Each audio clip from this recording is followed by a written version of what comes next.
Hello people, कैसे हैं आप सभी लोग। स्वागत है आप सभी का हमारे इस platform game the winners choice पर। और आइए करते हैं अपने आज के सेशन की शुरुआत। तो यार, जैसा कि आप लोग यहाँ पे देख पा रहे हो, ये सेशन डेडिकेटेड है क्वेश्चन की प्रैक्टिस के ऊपर। ठीक है, किस चीज कौन से क्वेश्चंस प्रैक्टिस करने वाले हैं हम लोग अपने आज के सेशन में? पॉलिटी के क्वेश्चंस को प्रैक्टिस करेंगे। जैसा कि आप देख पा रहे हो, ये बहुत इंपॉर्टेंट है आपके आरआरबी जेई 2024 का जो एग्जाम होने वाला है उसके हिसाब से। ठीक है, चलिए जरा शुरुआत करते हैं अपने सेशन की। सेशन की शुरुआत करने से पहले कुछ बातें आपसे मैं बेसिक सी बता दूं कि अगर आप अपने अपकमिंग एग्जाम्स के लिए प्रैक्टिस करना चाहते हो तो प्रैक्टिस करने के लिए जरूरी है कि टाइम बाउंड आपके पास क्वेश्चंस हो। टाइम बाउंड में उसकी प्रैक्टिस करो आप। उसके लिए आप हर संडे को हमारे ऐप पर जाकर के एक टेस्ट अटेंड कर सकते हैं। ठीक है, इस टेस्ट को आप लोग रेगुलर दीजिए, हर एक संडे को। पूरा फ्री ऑफ कॉस्ट टेस्ट है, आपको बहुत ही अच्छा एक्सपीरियंस मिलेगा। एकदम एग्जाम्स में जो क्वेश्चंस पूछे जाते हैं वैसा ही पूरा माहौल मिलेगा यहाँ पर। इसको अटेम्प्ट करिए और अपनी प्रिपरेशन में चार चांद लगाइए। कहाँ मिलेगा आपको ये सारी चीजें? आपको ये सब कुछ मिलेगा हमारे एप्लीकेशन गेम लाइव पर। गूगल प्ले स्टोर पे जा करके बस आपको इसे इंस्टॉल करके ओपन करना है, बाकी सब आपको अंदर मिल जाएगा। चलिए अब जरा शुरुआत करते हैं अपने सेशन की। तो पॉलिट जैसा कि हमने देखा कि आज के सेशन में हम लोग पॉलिटी के कुछ क्वेश्चंस कवर करेंगे। हमारी कोशिश रहेगी कुछ लगभग कुछ 15-20 क्वेश्चंस अटेम्प्ट किए जाएं। 15-20 क्वेश्चन की हेल्प से पॉलिटी का एक मेजर पोर्शन हम रिवाइज करने की कोशिश करेंगे। तो जैसा कि आप पहला क्वेश्चन स्क्रीन पर देख पा रहे हो, एग्जीक्यूटिव हेड कौन है इंडिया का? आंसर करने की कोशिश करिए आप सभी लोग, कौन होता है इंडिया का एग्जीक्यूटिव हेड। अगर आंसर कर पा रहे हैं तो बहुत अच्छी बात है, नहीं कर पा रहे कोई बात नहीं, हम है ना आपके साथ। देखिए, मुझे पता है ज्यादातर लोगों ने शायद ऑप्शन ए लगाया होगा या ऑप्शन बी लगाया होगा, इन दोनों में लगाया होगा। इस क्वेश्चन में बहुत ज्यादा लोगों को होती है कंफ्यूजन। बहुत लोग सोचते हैं कि ऑप्शन ए इसका करेक्ट आंसर है, प्रेसिडेंट ही तो हमारा एग्जीक्यूटिव हेड होता है। लेकिन नहीं यार, ऐसा नहीं है। हमारा एग्जीक्यूटिव हेड होता है प्राइम मिनिस्टर। प्रेसिडेंट तो फिर क्या होता है? Prime minister. प्राइम मिनिस्टर हमारा एग्जीक्यूटिव हेड होता है, प्रेसिडेंट हमारे यूनियन का हेड होता है। पूरा इंडियन यूनियन जो है उसका हेड प्रेसिडेंट है। ठीक है, तो प्रेसिडेंट क्या होता है? Head of union. Head of union. और प्राइम मिनिस्टर क्या होता है? एक बार थिकनेस बहुत ज्यादा है पेन की, इसकी थोड़ी डिक्रीज कर लेते हैं। प्राइम मिनिस्टर होता है हमारा head of executive. Head of executive. यार देखो, एग्जीक्यूटिव का हेड है, बात समझ में आ गई। लेकिन बहुत ज्यादा हमारे लिए जरूरी है ये जानना कि आखिर ये एग्जीक्यूटिव का मतलब क्या है। पॉलिटी में लोग पॉलिटी पढ़ लेते हैं, एग्जीक्यूटिव लेजिस्लेचर बड़ी बड़ी बातें सुनते हैं, समझ नहीं आता, कंफ्यूजन हो जाती है कि यार आखिर चल क्या रहा है। तो आइए जरा समझने की कोशिश करते हैं कि आखिर एग्जीक्यूटिव का मतलब क्या है। देखो यार, कोई भी गवर्नमेंट होती है तो उसके लिए तीन पिलर्स होते हैं गवर्नमेंट के। किसी भी गवर्नेंस के तीन पिलर होते हैं। एक पिलर होता है लेजिस्लेचर, एक पिलर होता है एग्जीक्यूटिव, और तीसरा पिलर होता है जुडिशरी। ठीक है, लेजिस्लेचर, एग्जीक्यूटिव, जुडिशरी, ये तीन पिलर्स हैं।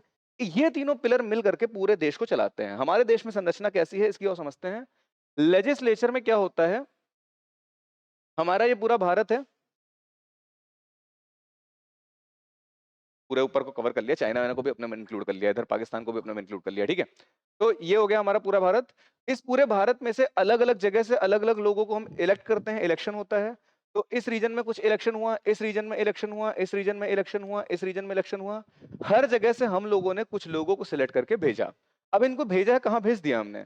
हमारे यहाँ इलेक्शन हुआ इस रीजन में, यहाँ से एक इंसान को मैंने सिलेक्ट किया, लेकिन सिलेक्ट करके कहाँ पे भेजा है? उसको जो भेजा है वो जा करके हमारे लेजिस्लेचर में बैठेगा। यहां से किसी को मैंने सिलेक्ट किया, ये जा करके लेजिस्लेचर में बैठेगा। किसी को सिलेक्ट किया, जा करके लेजिस्लेचर में बैठेगा। इस तरह से देश के अलग अलग कोने से सिलेक्ट होकर के लोग आते हैं और हमारे लेजिस्लेचर में आकर के बैठते हैं। समझ में आई बात? ये जो लेजिस्लेचर है, इसी लेजिस्लेचर को हम पार्लियामेंट के नाम से जानते हैं। ठीक है, तो पार्लियामेंट का एक पार्ट है लेजिस्लेचर। लेजिस्लेचर और पार्लियामेंट लगभग एक तरह से आप समझ सकते हो। ठीक है, तो लेजिस्लेचर यानी कि लोकसभा, राज्यसभा और प्रेसिडेंट, ये तीनों मिलकर के हमारा लेजिस्लेचर बना रहे हैं ना। लेजिस्लेचर मतलब हमने किसी को सिलेक्ट करके भेजा है और तुम जाओ, सब लोग बैठो जा करके। जो इस जगह की प्रॉब्लम्स हैं वो यहाँ से जो आदमी सिलेक्ट होकर के गया उसको अच्छे से पता है। इस जगह की जो प्रॉब्लम्स हैं, जो भी चैलेंजेस हैं यहाँ के लोग फेस कर रहे हैं, वो सारी चीजें यहाँ से जिस आदमी को सिलेक्ट किया गया है उसको पता है, और वो आदमी जाकर के यहाँ पे बैठा हुआ है। इसी तरह से यहाँ की प्रॉब्लम्स के बारे में यहाँ से जो आदमी सिलेक्ट हुआ उसको पता है, वो भी यहाँ पे बैठा है। देश के अलग अलग कोने से लोग सिलेक्ट होकर के आए हैं और लेजिस्लेचर में आकर के बैठे हुए हैं। अब यहाँ जब बैठे हुए हैं तो इन लोगों को पता है कि इनके एरियाज के क्या चैलेंजेस हैं। ये लोग क्या करेंगे, मिल करके अपने एरियाज के हिसाब से अपने सजेशन देंगे कि हमारे एरिया में इस चीज की दिक्कत है, ये दिक्कत है, ये दिक्कत है, ये ले आओ, वो ले आओ, एजुकेशन फ्री कर दो, हेल्थ दे दो, ये कर दो, वो कर दो, सारी चीजें बताएंगे और ये सब मिल करके बनाएंगे लॉज। तो लेजिस्लेचर का मेन काम क्या है, लॉ बनाना। ये लोग जाएंगे लॉज बनाएंगे कि ये देश ऐसे चलना चाहिए, मेरे एरिया में इस चीज की जरूरत है तो ये चीज होनी चाहिए, ठीक है। ये सब लोग मिलकर लॉ बनाएंगे। अब इन लॉज को कोई इंप्लीमेंट करने वाला होना चाहिए। तो इन लॉज को जो इंप्लीमेंट करता है उसे कहते हैं एग्जीक्यूटिव। लेजिस्लेचर का काम है लॉ बनाना। लॉ बनाने के प्रोसेस में लोकसभा, राज्यसभा, प्रेसिडेंट तीनों का ही काम आता है। तो ये तीनों मिलकर के लॉ बनाएंगे, इसको कहेंगे लेजिस्लेचर। और ये जो लॉज बने हैं इसको फॉलो कौन कराएगा, एग्जीक्यूटिव फॉलो कराएगा। समझ में आई बात। एग्जीक्यूटिव अब जब लॉज को फॉलो करा रहे हैं तो एग्जीक्यूटिव में बैठेगा कौन। देखो यार, लॉस को फॉलो कराना है, पूरे देश को चलाना है, बहुत बड़ी सी चीज है। इसके लिए हायर किए जाते हैं बहुत ज्यादा पढ़े लिखे से लोग, यूपीएससी,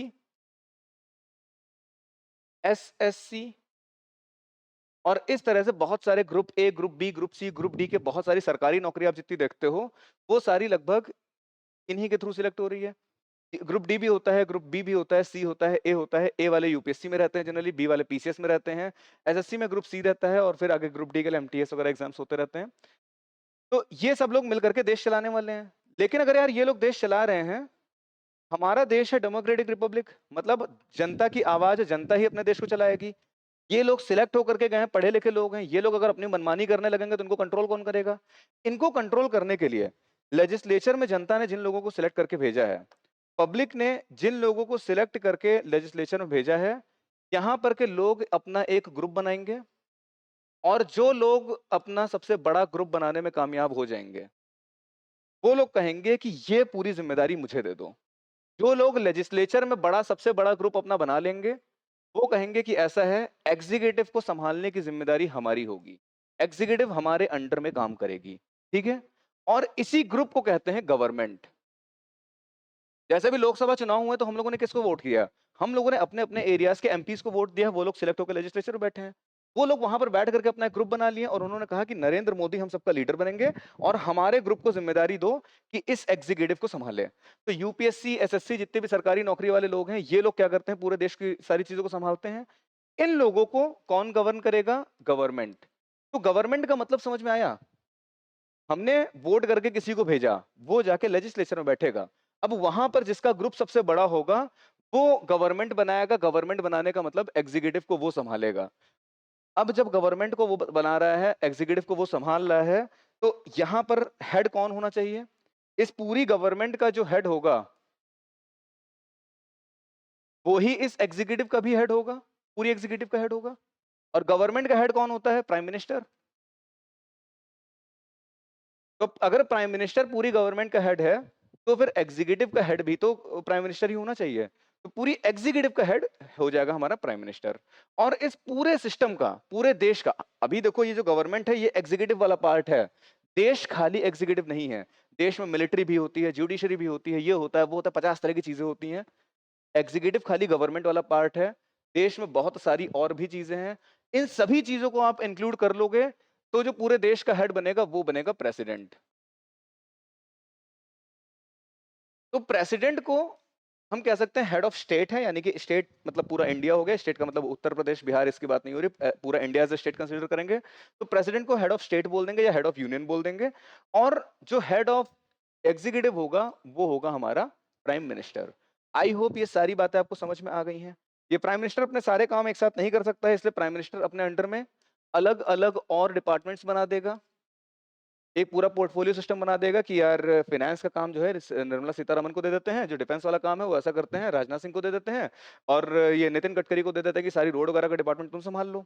अब ये सब लोग जो सिलेक्ट होकर के आए हैं वो लोग इन डिपार्टमेंट्स के जो हेड प्राइम मिनिस्टर ने बना रखा है कि निर्मला सीतारमन जी के अंदर फाइनेंस के सारे काम होंगे, नितिन गडकरी जी के अंदर सारे रोड के काम होंगे। तो ये लोग उन डिपार्टमेंट्स को फर्दर संभाल रहे हैं। तो ओवरऑल हेड कौन है एग्जीक्यूटिव का, प्राइम मिनिस्टर। उसके बाद क्या है, ये काउंसिल ऑफ मिनिस्टर्स कहते हैं, जिनको ये पूरी जिम्मेदारियां दी गई है इसको बोलते हैं काउंसिल ऑफ मिनिस्टर। ये मिनिस्टर्स फर्दर क्या करेंगे, अपने अंदर की मिनिस्ट्रीज को संभालेंगे, उन मिनिस्ट्रीज में ये सब लोग काम कर रहे होंगे। आई होप ये सारी बातें आपको क्लियर हो गई हैं। पूरा गवर्नमेंट स्ट्रक्चर क्लियर हो गया कैसा है हमारे देश का। लेजिस्लेचर के लिए हम लोग सिलेक्ट करते हैं, एग्जीक्यूटिव के लिए नहीं सिलेक्ट करते हैं। इस लेजिस्लेचर में जिसका ग्रुप सबसे बड़ा होता है वो लोग अपने आप को एग्जीक्यूटिव कहने लगते हैं कि हम हैं एग्जीक्यूटिव। और कौन कहता है कि भाई तुम एग्जीक्यूटिव हो? ये लोग जा करके प्रेसिडेंट के पास जाते हैं, कहते देखिए मेरा ग्रुप सबसे बड़ा है, और प्रेसिडेंट से कहते हैं कि क्योंकि मेरा ग्रुप सबसे बड़ा है इसलिए देश को संभालने की जिम्मेदारी हमको दो। अगर ये ग्रुप छोटा हो जाएगा, कोई और ग्रुप बड़ा हो जाएगा, तो वो सामने आ जाएगा, कहेगा देखो अब इनका ग्रुप बड़ा नहीं रहेगा, अब हमारा ग्रुप बड़ा है, तो देश को संभालने की जिम्मेदारी हमको दो। तो असल में जब हम कहते हैं कि कोई सरकार बनाना चाहता है, इसका मतलब है वो एग्जीक्यूटिव के ऊपर कंट्रोल चाहता है।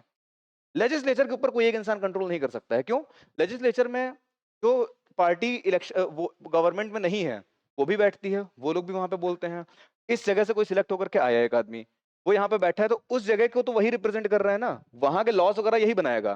तो लेजिस्लेचर का काम है लॉस बनाना, एग्जीक्यूटिव का काम है उन लॉस को इंप्लीमेंट करना, जुडिशरी का काम होता है कि इन सभी चीजों के ऊपर नजर रखे, कोई बदतमीजी तो नहीं हो रही, करप्शन तो नहीं हो रहा है, किसी के ऊपर अत्याचार तो नहीं हो रहा है, इन सबको कंट्रोल में रखना। समझ में आई बात? अब इसी के साथ एक शब्द आप लोग सुनते होंगे, रिस्पॉन्सिबल गवर्नमेंट। रिस्पॉन्सिबल गवर्नमेंट का मतलब समझ लेते हैं क्या होता है। रिस्पॉन्सिबल गवर्नमेंट का मतलब ये होता है कि जो एग्जीक्यूटिव पूरा काम धाम कर रही है, एग्जीक्यूटिव पूरा अपना काम धाम कर रही है, लेजिस्लेचर क्या है? लेजिस्लेचर वो जगह है जहां पर से असल में लोग सिलेक्ट होकर के एग्जीक्यूटिव में लोगों को सिलेक्ट करके नहीं भेजा, एग्जीक्यूटिव में अपना ग्रुप इन्होंने बना लिया और एग्जीक्यूटिव बन गए हैं लोग। असल में लोगों को सिलेक्ट करके यहां से भेजा गया है। लेजिस्लेचर में जितने लोग बैठे हैं ये लोग हमारे पूरे देश को रिप्रेजेंट कर रहे हैं, एग्जीक्यूटिव मेरे पूरे देश को नहीं रिप्रेजेंट कर रही है, क्योंकि यहां पर असल में रिप्रेजेंटेशन है लोगों का। तो इसलिए ये लोग क्या करेंगे, इन लोगों से सवाल पूछेंगे कि भैया ये काम होना था क्यों नहीं हुआ। एग्जीक्यूटिव को इन्हें रिस्पॉन्स देना पड़ेगा, जिम्मेदारी है एग्जीक्यूटिव की कि इन लोगों को रिस्पॉन्स दे कि ये काम क्यों नहीं हुआ, कैसे होगा, कैसे नहीं होगा, सारी चीजें डिस्कशन होगा। तो वो चीज कहलाती है रिस्पॉन्सिबल गवर्नमेंट।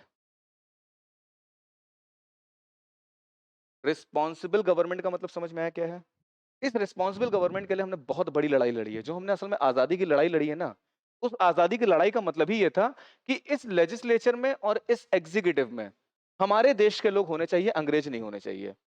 आजादी की लड़ाई का असल मतलब यही था, ठीक है, कि हमको इसके अंदर अपने लोग चाहिए। खैर आई होप ये बात समझ में आई होगी। हम सारी चीजें डिस्कस करेंगे तो बहुत कुछ हो जाएगा। सांसों की सीमा निश्चित है, इच्छाओं का अंत नहीं है। इच्छा तो मेरी ये है कि पूरी चीजें हम लेकर के चले, बट अगेन हमें क्वेश्चंस के साथ हिसाब से चलना है। तो मैं कुछ 15-20 क्वेश्चन लाया हूं, उसमें मेरी कोशिश रहेगी कि पॉलिटी की एकदम मास्टरी करा दी जाए आपको।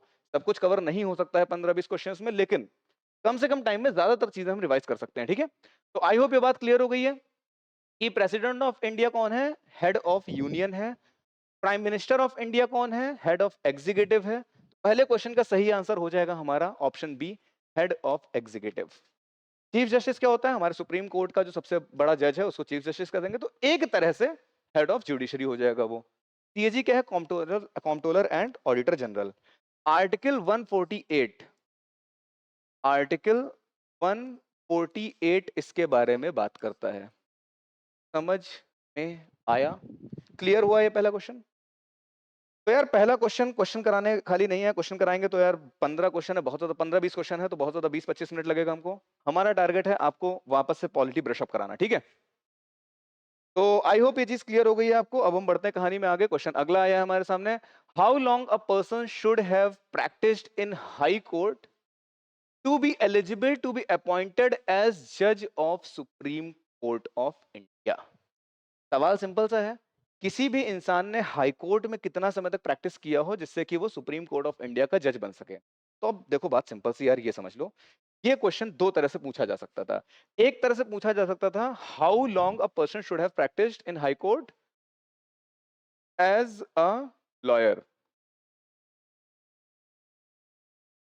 या फिर पूछा जा सकता था एज अ जज।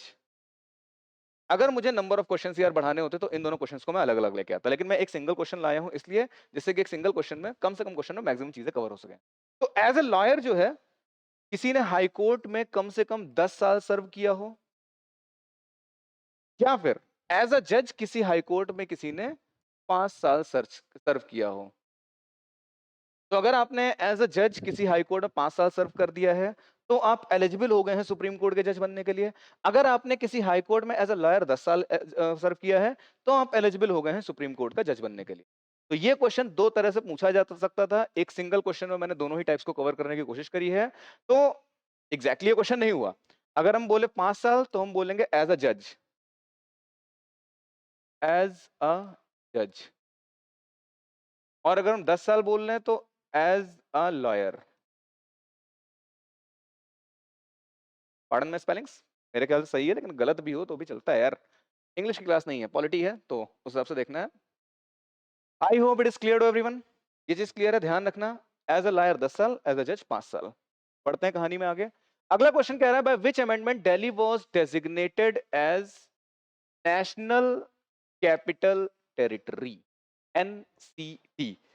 अगर मैं आपसे पूछूं हमारे देश की कैपिटल क्या है और आपका जवाब आता है मेरे पास दिल्ली, अगर आपको ऐसा लगता है कि DELHI हमारे देश की कैपिटल है, यकीन मानो दोस्तों आप बहुत बड़े वहम में हो, दिल्ली हमारे देश की कैपिटल नहीं है। हैं? दिल्ली नहीं है तो कौन है? मुंबई है क्या? अगर दिल्ली हमारे देश की कैपिटल नहीं है तो क्या मुंबई है? मुंबई तो बिल्कुल भी नहीं है। मुंबई तो और मतलब ही नहीं बनता है, बचपन से सुनते हैं दिल्ली है। तो दिल्ली असल में हमारे देश की कैपिटल नहीं है। हमारे देश की कैपिटल जो है वो है न्यू दिल्ली, NWDELHI। ये है हमारे देश की कैपिटल। दिल्ली हमारे देश की कैपिटल नहीं है। अंतर है क्या? दोनों अलग अलग है और समझते हैं। देखो यार, मेरे पास एक ये पूरी एरिया है, इस पूरे को हम बोल रहे हैं दिल्ली।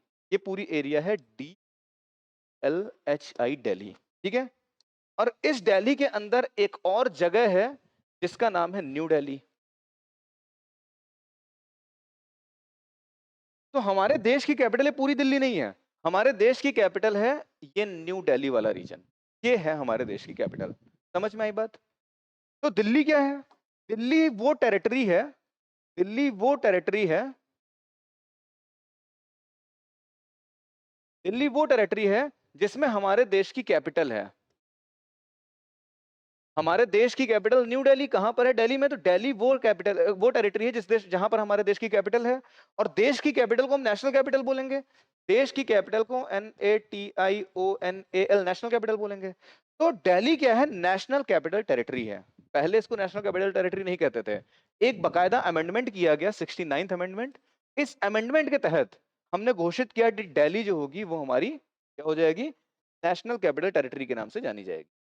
नेशनल कैपिटल टेरिटरी अलग है, नेशनल कैपिटल रीजन अलग है, और नेशनल कैपिटल अलग है। तीनों अलग अलग चीजें हैं, एक ही नहीं। ठीक है। तो पीपल, आई होप ये क्वेश्चन भी आपको क्लियर है। 69th अमेंडमेंट हुआ है। आगे बढ़ेंगे। Who appoints the council of minister of prime minister? मैंने आपसे क्या बताया था? मैंने आपसे बताया था कि लेजिस्लेचर का एक ग्रुप है। लेजिस्लेचर में बहुत सारे लोग आकर के बैठे हैं देश के अलग अलग कोने से, और इस पूरे में एक कुछ लोगों ने मिल करके अपना एक ग्रुप बना लिया है, और इन्होंने कहा है कि हम सब साथ साथ हैं। और अगर ये सब लोग साथ साथ हैं और सबसे बड़ा ग्रुप इन्हीं का है, तो ये लोग जाएंगे प्राइम मिनिस्टर के पास, सॉरी प्रेसिडेंट के पास, और प्रेसिडेंट से कहेंगे कि देखो सबसे बड़ा ग्रुप हमारा है, तो देश चलाने का, देश के जो सारी एग्जीक्यूटिव है वो संभालने की जिम्मेदारी हमको दो। ठीक है। तो प्रेसिडेंट कहेगा तथास्तु। प्रेसिडेंट कहेगा ठीक है, अगर सबसे बड़ा ग्रुप तुम्हारा है तो तुमको बनाए दे रहे हैं। तो प्रेसिडेंट क्या करेगा? इन लोगों को पूरी एग्जीक्यूटिव पकड़ा देगा। ठीक है। पूरी एग्जीक्यूटिव इन लोगों को पकड़ा दी गई है। अब इस एग्जीक्यूटिव का जो हेड होगा वो कौन होगा? प्राइम मिनिस्टर होगा। अगर प्रेसिडेंट ने इन लोगों को पूरी एग्जीक्यूटिव पकड़ाई है, यानी कि प्रेसिडेंट ने प्राइम मिनिस्टर बनाया है। इस एग्जीक्यूटिव के जो बाकी लोग होंगे, जो बाकी लोग सब कुछ संभाल रहे हैं, उनको काउंसिल ऑफ मिनिस्टर बोलेंगे।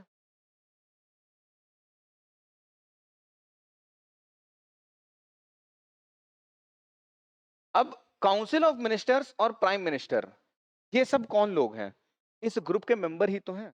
इस ग्रुप के मेंबर को जिम्मेदारी किसने पकड़ाई है? प्रेसिडेंट ने। तो काउंसिल ऑफ मिनिस्टर्स को कौन अपॉइंट कर रहा है? प्रेसिडेंट, या प्रेसिडेंट ही अपॉइंट कर रहा है। ठीक है। तो हमारा करेक्ट आंसर क्या हो जाएगा? प्रेसिडेंट हो जाएगा, प्राइम मिनिस्टर नहीं होगा। कंफ्यूज नहीं होना है।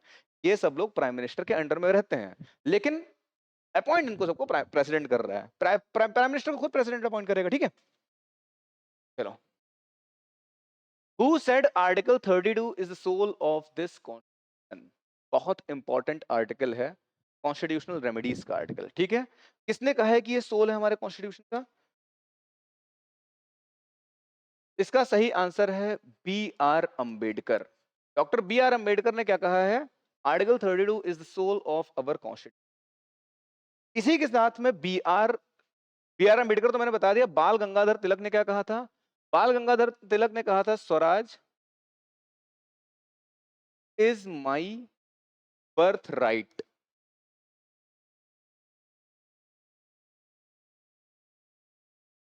And I shall have it. Swaraj की आवाज सबसे पहले उठाने वाले कौन थे?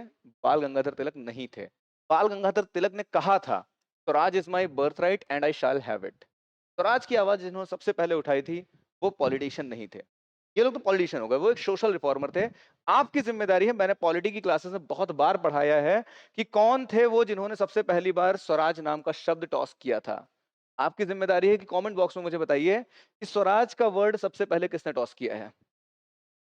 बी आर अम्बेडकर ने क्या बोला है? Article 32 is the soul of the constitution.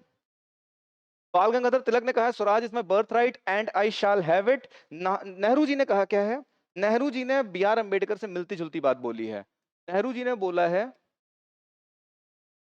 Part 3 is soul of constitution. Confuse नहीं होना है। बी आर अम्बेडकर ने बोला है article 32 is the soul of constitution. Nehru ji ने बोला है part 3 is the soul of constitution. अब ये दोनों चीजें हैं क्या, ये समझ लो। देखो यार, हमने जो अपना संविधान बनाया है ना, वो कुछ इस तरह से बनाया है जैसे हम किताब अपनी देखें तो ये एक मेरी किताब होती है। किसी भी बुक में कुछ लिखा होता है, कुछ पार्ट्स में डिवाइडेड। ये पार्ट स्टैटिस्टिक्स का हो गया, ये पार्ट हो गया आपका ट्रिग्नोमेट्री का, ये पार्ट हो गया अलजेब्रा का, ये पार्ट हो गया आपका अर्थमेटिक्स का। इस तरह से पार्ट्स में डिवाइडेड होती है कोई भी बुक। तो उसी तरह से हमारा संविधान भी अलग अलग पार्ट्स में डिवाइडेड है। ठीक है, इसमें से पहला पार्ट हो गया, जैसे हमारा पहला पार्ट हो गया अर्थमेटिक्स, वैसे ही यहाँ पर जो पहला पार्ट है उसको हमने बोल दिया है, पार्ट 1।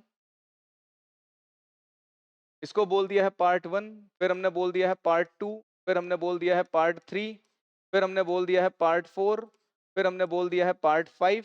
इसी के बीच में एक और पार्ट है पार्ट 4A, और इस तरह से कहानी चलती चली गई है। अब जो पहला वाला पार्ट है वो बात मालूम है किसकी करता है? वो बताता है व्हाट इज इंडिया।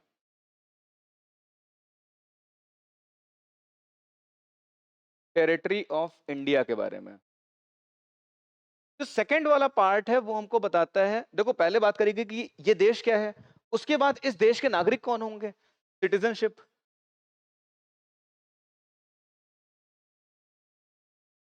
ठीक है, उसके बाद इन नागरिकों के अधिकार क्या होंगे, फंडामेंटल राइट्स के बारे में बात हुई है। उसके बाद बताया गया है कि यार देखो, देश हो गया है डिफाइंड, इसके कुछ सिटीजन हो गए हैं और इन सिटीजन्स के कुछ राइट हैं। कुछ ऐसी चीजें हैं जो हमें फ्यूचर में अचीव करनी है। देखो, जब हमारा देश आजाद हुआ तो हमारे पास इनफ रिसोर्सेज नहीं थे कि सबको सबको दे पाए। तो उस समय डिसाइड ये किया गया कि देखो, ये मूल अधिकार है, ये तो लोगों को मिलने ही चाहिए। जो देश की सरकारें होंगी उनको एक पॉइंट ऑफ व्यू लेकर के चलना है कि आने वाले समय में जब रिसोर्सेज होंगे तो हमको ये कुछ लिस्ट है, ये एक लिस्ट है, और इस लिस्ट में जो बातें लिखी हैं उन्हें हमें अचीव करना है। जैसे कि हमारे देश में पंचायती राज होना चाहिए, हमारे देश में एनिमल्स की हालत अच्छी होनी चाहिए, हमारे देश में यूनिफॉर्म सिविल कोड होना चाहिए, हमारे देश में गाय हत्या नहीं होनी चाहिए, हमारे देश में सबको equal pay for equal work मिलना चाहिए, सबको रोजगार मिलना चाहिए। अब सबको रोजगार देना पॉसिबल है क्या? सबको रोजगार देना सरकार के लिए तो पॉसिबल नहीं है, लेकिन ये काम करने हैं। हमें कोशिश ये करनी है कि ये लिस्ट जो है, इस लिस्ट में सभी पे टिक मार्क लगाया जा सके। ये जितने काम हैं, ये हम जितने भी पॉलिसीज बनाएंगे उन पॉलिसीज में इन सारी बातों को इंप्लीमेंट करने की कोशिश करेंगे। फंडामेंटल राइट्स वो चीजें हैं जो जरूरी हैं, मिलनी ही चाहिए। ये ऐसी चीजें हैं जो मिलनी चाहिए, लेकिन हमारा देश अभी इस कंडीशन में नहीं है। तो आने वाले टाइम में जब कंडीशन में होगा तो इन चीजों को इंप्लीमेंट किया जाएगा। ठीक है, तो इन चीजों को बोला गया BPSP। स्टेट अपनी जो भी पॉलिसी बनाएगा, उन पॉलिसीज को किस डायरेक्शन में बनाना है उसके लिए कुछ प्रिंसिपल्स हैं। Directive principle of state policy. ये पहले चार पार्ट हो गए आपके। ठीक है, तो डीपीएसपी क्या है, समझ में आई बात? फंडामेंटल राइट समझ में आई, सिटीजनशिप और टेरिटरी समझ में आई। अब पार्ट 3 हमारा क्या बता रहा है? पार्ट 3 हमको बता रहा है कि फंडामेंटल राइट्स क्या क्या होंगे देश के। नेहरू जी का कहना है कि जो पूरा पार्ट 3 है, पूरा फंडामेंटल राइट्स वाला जो पार्ट है, ये हमारे कॉन्स्टिट्यूशन की सोल है। सोल ऑफ कॉन्स्टिट्यूशन, ये किसने कहा है? नेहरू जी ने कहा है। इसी पार्ट 3 में, इस पार्ट 3 में एक आर्टिकल है, आर्टिकल 32। इसी पार्ट का आर्टिकल है, फंडामेंटल राइट्स का ही एक पार्ट है। उसको सोल ऑफ कॉन्स्टिट्यूशन किसने बोला है? B.R. अंबेडकर ने।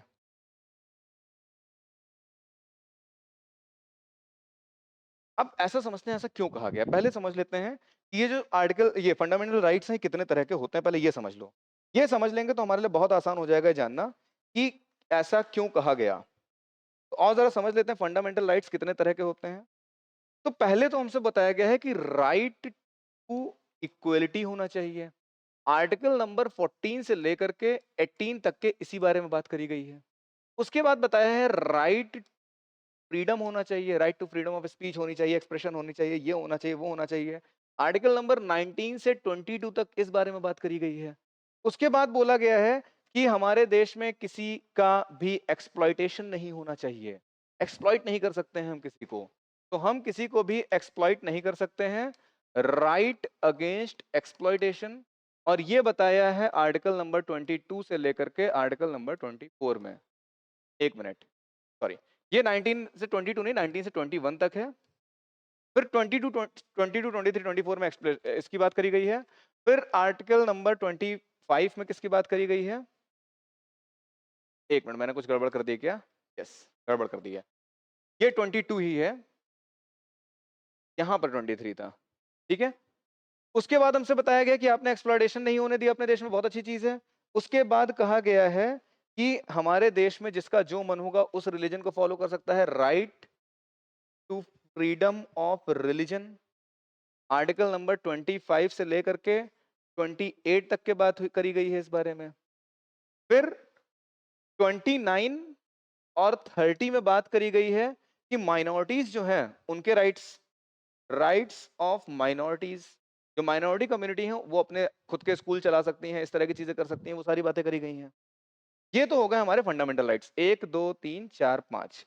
इसके बाद छठा राइट जो है वो है right to constitutional remedies. Right to constitutional remedies है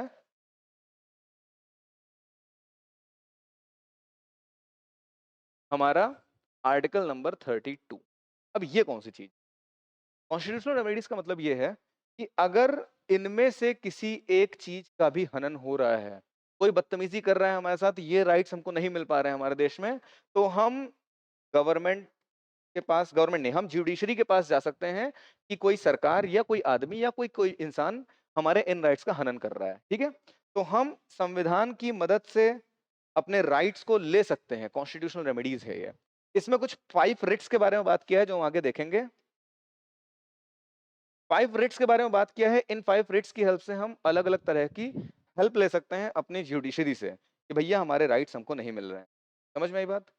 तो B.R. अम्बेडकर का मानना है कि यार तुम दुनिया भर की सारी बातें लिख दो, लेकिन अगर उसको संविधान की तरफ से प्रोटेक्शन नहीं मिल रही, जुडिशरी उसको प्रोटेक्ट नहीं कर रही है, तो फिर कोई ये बातें आपको दे, आपको फ्रीडम ऑफ एक्सप्रेशन दे चाहे ना दे, आप कुछ नहीं कर सकते हो। लेकिन अगर आपके पास ये भी अधिकार है कि आपको फ्रीडम ऑफ एक्सप्रेशन नहीं मिला तो आप चले जाओगे सुप्रीम कोर्ट, तो फिर आपके पास ज्यादा मजबूती आ गई है। तब तो मजबूरी हो जाएगी लोगों की कि ये चीज आपसे ना छीने। समझ में आई बात? इस वजह से B.R. अम्बेडकर ने कहा कि यार ये पूरा जो है ना, ये आर्टिकल जो है ना, ये हमारे पूरे संविधान का सोल है। हमारे देश के नागरिकों को कोई भी दिक्कत होगी तो ये आर्टिकल उनकी मदद करेगा। नेहरू जी का कहना था कि यार ये पूरा ही सब कुछ जो है ना, ये पूरा आता है पार्ट 3 में। तो ये पूरा ही हमारे देश के नागरिकों के लिए पूरा सोल, हमारे कॉन्स्टिट्यूशन की सोल का काम कर रहा है, क्योंकि भाई ये चीजें तो हमारे देश के लोगों को मिलनी चाहिए। तो ये दोनों मत है नेहरू जी के और B.R. अम्बेडकर जी के। आई होप ये चीज क्लियर है सभी को। तो हम लोगों ने इस तरह से समझा आर्टिकल 3, सॉरी, पार्ट नंबर 3 क्या है, फंडामेंटल राइट्स कौन कौन से हैं, और आर्टिकल 32 किस बारे में बात करता है। सर्वपल्ली राधाकृष्णन ने क्या कहा था? जब हमारा संविधान बनकर के रेडी हुआ तो राधा कृष्ण, सब लोगों ने अपनी अपनी टिप्पणियां दी थी। राधा कृष्णन ने बोला था कि जो संविधान है ना हमारा, ये प्लेज है, this constitution is a pledge to nation and it is a pact with civilised world. क्या है? प्लेज टू नेशन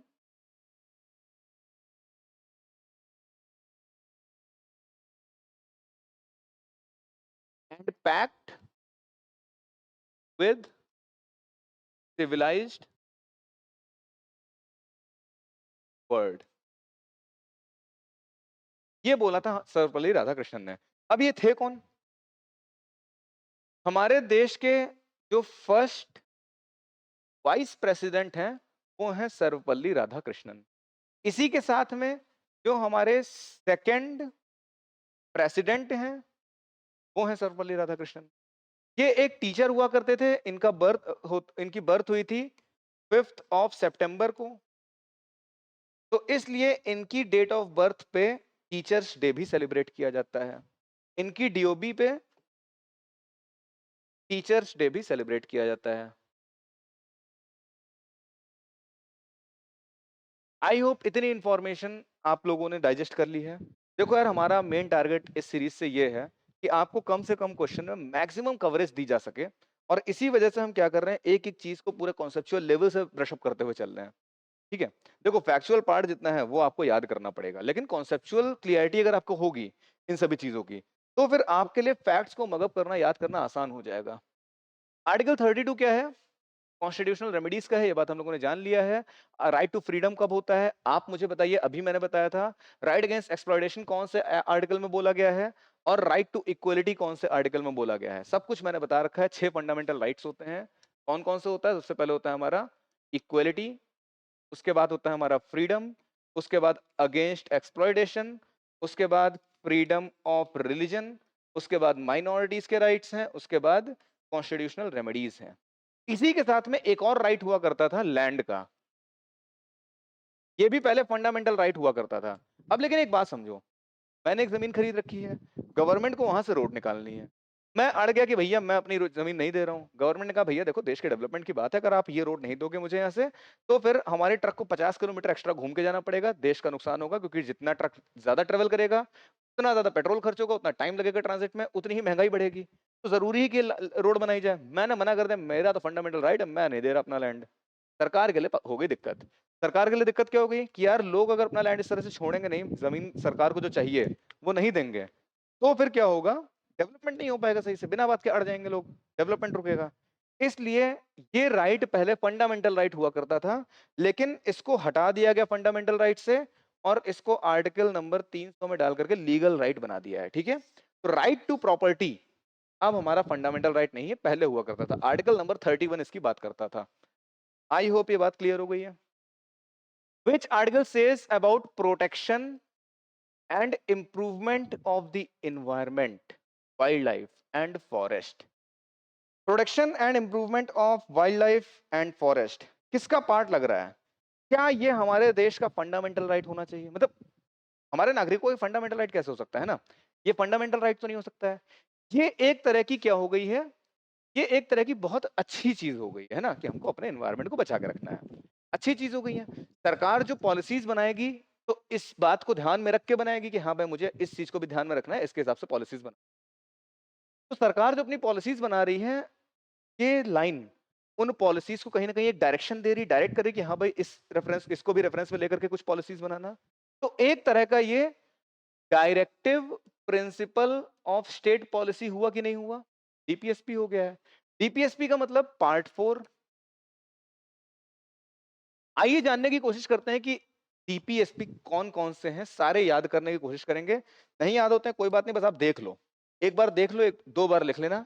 याद नहीं होगा इसकी मेरी गारंटी है, याद नहीं होगा इसकी मेरी गारंटी, लेकिन आप भूलोगे नहीं इसकी भी मेरी गारंटी। बस आप देख लो सही से और नोट कर लेना, 2 से 3 बार लिख लेना, ठीक है? तो देखो क्या हुआ यार, सबसे पहले तो पार्ट 4 की शुरुआत होती है आर्टिकल नंबर 36 से।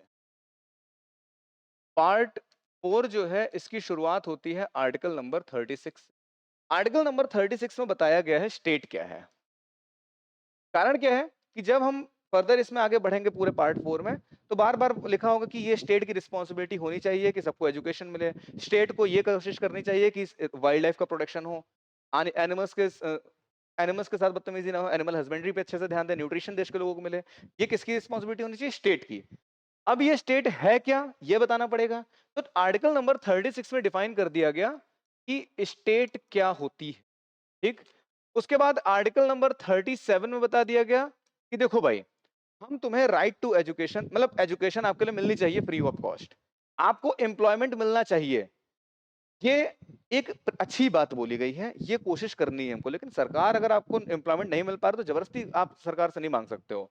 आप सरकार से ये कह सकते हो कि कोशिश करो कि यार एम्प्लॉयमेंट मिल जाए सभी देश के लोगों को, लेकिन आप सरकार से जबरदस्ती नहीं छीन सकते हो कि नहीं मुझे एम्प्लॉयमेंट दो। तो एक तरह का क्या हुआ ये सीन, एक तरह का सीन ये हो गया कि यार आपको मिलनी चाहिए अच्छी चीजें, लेकिन लेने के लिए आप लड़ नहीं सकते हो सरकार से, आर्ग्यू नहीं कर सकते हो। तो पहले बता दिया स्टेट क्या है, उसके बाद बताया कि इनके लिए आर्ग्यू नहीं कर सकते हो, नॉन आर्ग्यूएबल है ये। तो इसके आगे जितनी भी चीजें लिखी होंगी पार्ट 4 में, आप उन पे आर्ग्यू नहीं कर सकते हो, गवर्नमेंट से जाकर के जुडिशरी के पास नहीं जा सकते हो। 38 में बताया है कि सरकार को कोशिश करनी चाहिए वेलफेयर स्टेट की।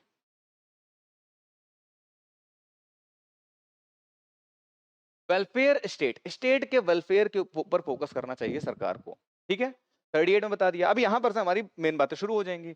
उसके बाद 39 में क्या बताया है, इस वेलफेयर स्टेट को बनाने के लिए, स्टेट में वेलफेयर करने के लिए आपको क्या करना होगा, कुछ चीजें, कुछ डायरेक्शंस होनी चाहिए कि हाँ भाई वेलफेयर कैसे कर सकते हैं, लोगों को एजुकेशन दे दिया जाए, लोगों को हेल्थ के ध्यान रख लिया जाए, लोगों को पानी दे दिया जाए पीने का, यही सारी बातें होंगी। तो इस वेलफेयर स्टेट को बनाने के लिए क्या डायरेक्शंस होंगी, उसके बारे में बात करी गई है। हम सारी डायरेक्शंस को नहीं डिस्कस कर सकते क्योंकि सांसों की सीमा निश्चित है, इच्छाओं का अंत नहीं है। मेरी इच्छा है कि यार इस पूरे को बहुत अच्छे से डिस्कस करें, बट उतना टाइम भी नहीं है ना हमारे पास। तो 39 में डायरेक्शंस के बारे में बात करी गई है।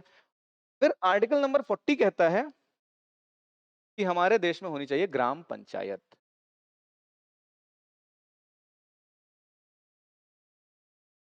ठीक, ग्राम पंचायत अगर होगी तो लोकल मुद्दे, देखो भाई जो गांव में लोग रह रहे हैं वो जा करके देश के प्रधानमंत्री को अप्रोच करने में दिक्कत होगी उन्हें कि यार मेरे गांव में से एक नाला बनना है, प्रधानमंत्री जी बन नहीं पा रहा, बताओ क्या किया जाए। प्रधानमंत्री कहेंगे देखो यार जरा मैं रशिया जा रहा हूँ, वहां से निपट के आते हैं फिर बताते हैं। तो इस तरह से अगर चीजें होंगी तो प्रॉब्लम होगी। तो कोशिश ये कर रही है कि पावर्स को डिसेंट्रलाइज कर दिया जाए, गांव में गांव के लेवल पे ही एक छोटी सी गवर्नमेंट हो जाए, वो लोग उन लोगों की सुविधाओं के बारे में देखेगी। शहर में शहर के लेवल पे एक छोटी गवर्नमेंट हो जाए जिसको म्यूनिसिपैलिटी बोल देते हैं, गांव में जिसको पंचायत बोल देते हैं, उसके ऊपर एक और गवर्नमेंट हो जाएगी, स्टेट गवर्नमेंट आ गई, फिर सेंट्रल गवर्नमेंट आ गई। तो पावर को डिसेंट्रलाइज किया गया है। पावर को डिसेंट्रलाइज करने करने के बाद एक आखिरी आदमी भी जो है उसके पास भी चीजें पहुंचे, इसके लिए ग्राम पंचायत बनाई गई। ठीक, तो बनाई नहीं गई, आर्टिकल नंबर 40 कहता है कि यार बनाई जानी चाहिए। अब इस चीज को इंप्लीमेंट करने के लिए हमारा 73rd अमेंडमेंट 1992 में होता है कि हाँ भाई हमारे देश में ग्राम पंचायत होनी चाहिए। तो इन चीजों पे फोकस करके आगे काम हुए सारे। 41 में बताया गया है कि जब ग्राम पंचायत है वहां पे कुछ लोग होंगे, अब कुछ लोग हैं तो यार उनके पास एम्प्लॉयमेंट होना चाहिए। भाई सीधी सी बात है, ग्राम पंचायत बना है, वहां के लोग हैं, अब इन लोगों को एम्प्लॉयमेंट मिलना चाहिए कि नहीं मिलना चाहिए, एम्प्लॉयमेंट मिलना चाहिए। तो 41 में बात करी गई है एम्प्लॉयमेंट की।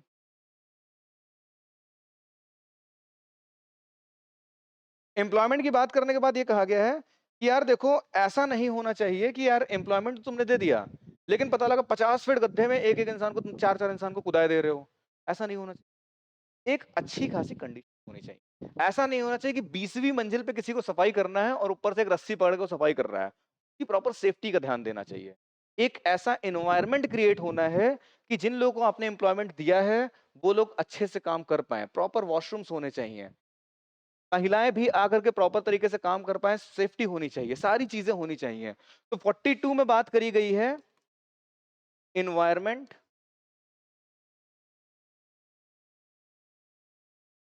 At work place. I hope आप समझ पा रहे हो। मैं देखो यार कोशिश कर रहा हूँ इन चीजों को आपके अंदर से डेवलप करूं जिससे कि आप पूरा फील करते हुए पॉलिटी को समझ सको कि हमारे संविधान निर्माताओं ने कितनी सारी चीजों को ध्यान में रखते हुए बनाया है यार। उन लोगों, अगर मतलब सीरियसली अगर आप पॉलिटी एक बार पढ़ोगे ना, एग्जाम को क्रैक करना बहुत छोटी चीज है, पढ़ाई हमें इसलिए नहीं करनी है कि एग्जाम क्रैक कर सकें। एग्जाम तो क्रैक हो ही जाएगा, पढ़ाई हमको इसलिए करनी है जिससे कि हम चीजों को जान सके, समझ सके, जागरूक बन सके, वो ज्यादा जरूरी है। ठीक है, अगेन एग्जाम क्रैक करना हमारे लिए बहुत जरूरी है लेकिन उसके साथ में ज्यादा जरूरी है कि इन बातों को समझ सकें। इसीलिए अगर आप कोई इंजीनियरिंग लेवल का भी एग्जाम दे रहे हो तो उसमें भी आपसे ये सारी चीजें पूछी जा रही हैं। क्यों? इससे कि आपको पता तो हो यार कि हमारे देश में आखिर चल क्या रहा है, कितनी मेहनत से, कितना स्ट्रगल से हमारे देश को आजादी मिली। अगर आपको स्ट्रगल पता होगा असल में, तभी आप उस आजादी की रिस्पेक्ट कर पाओगे। अगर आपको पता होगा इन लोगों ने कितनी मेहनत करके क्या-क्या सोच करके कॉन्स्टिट्यूशन बनाया है, तो आप इसकी रिस्पेक्ट करोगे ना। आपको पता होगा तो आपका कोई एक्सप्लॉइटेशन नहीं कर पाएगा। आपको पता होगा तो आप किसी का एक्सप्लॉइटेशन नहीं करोगे।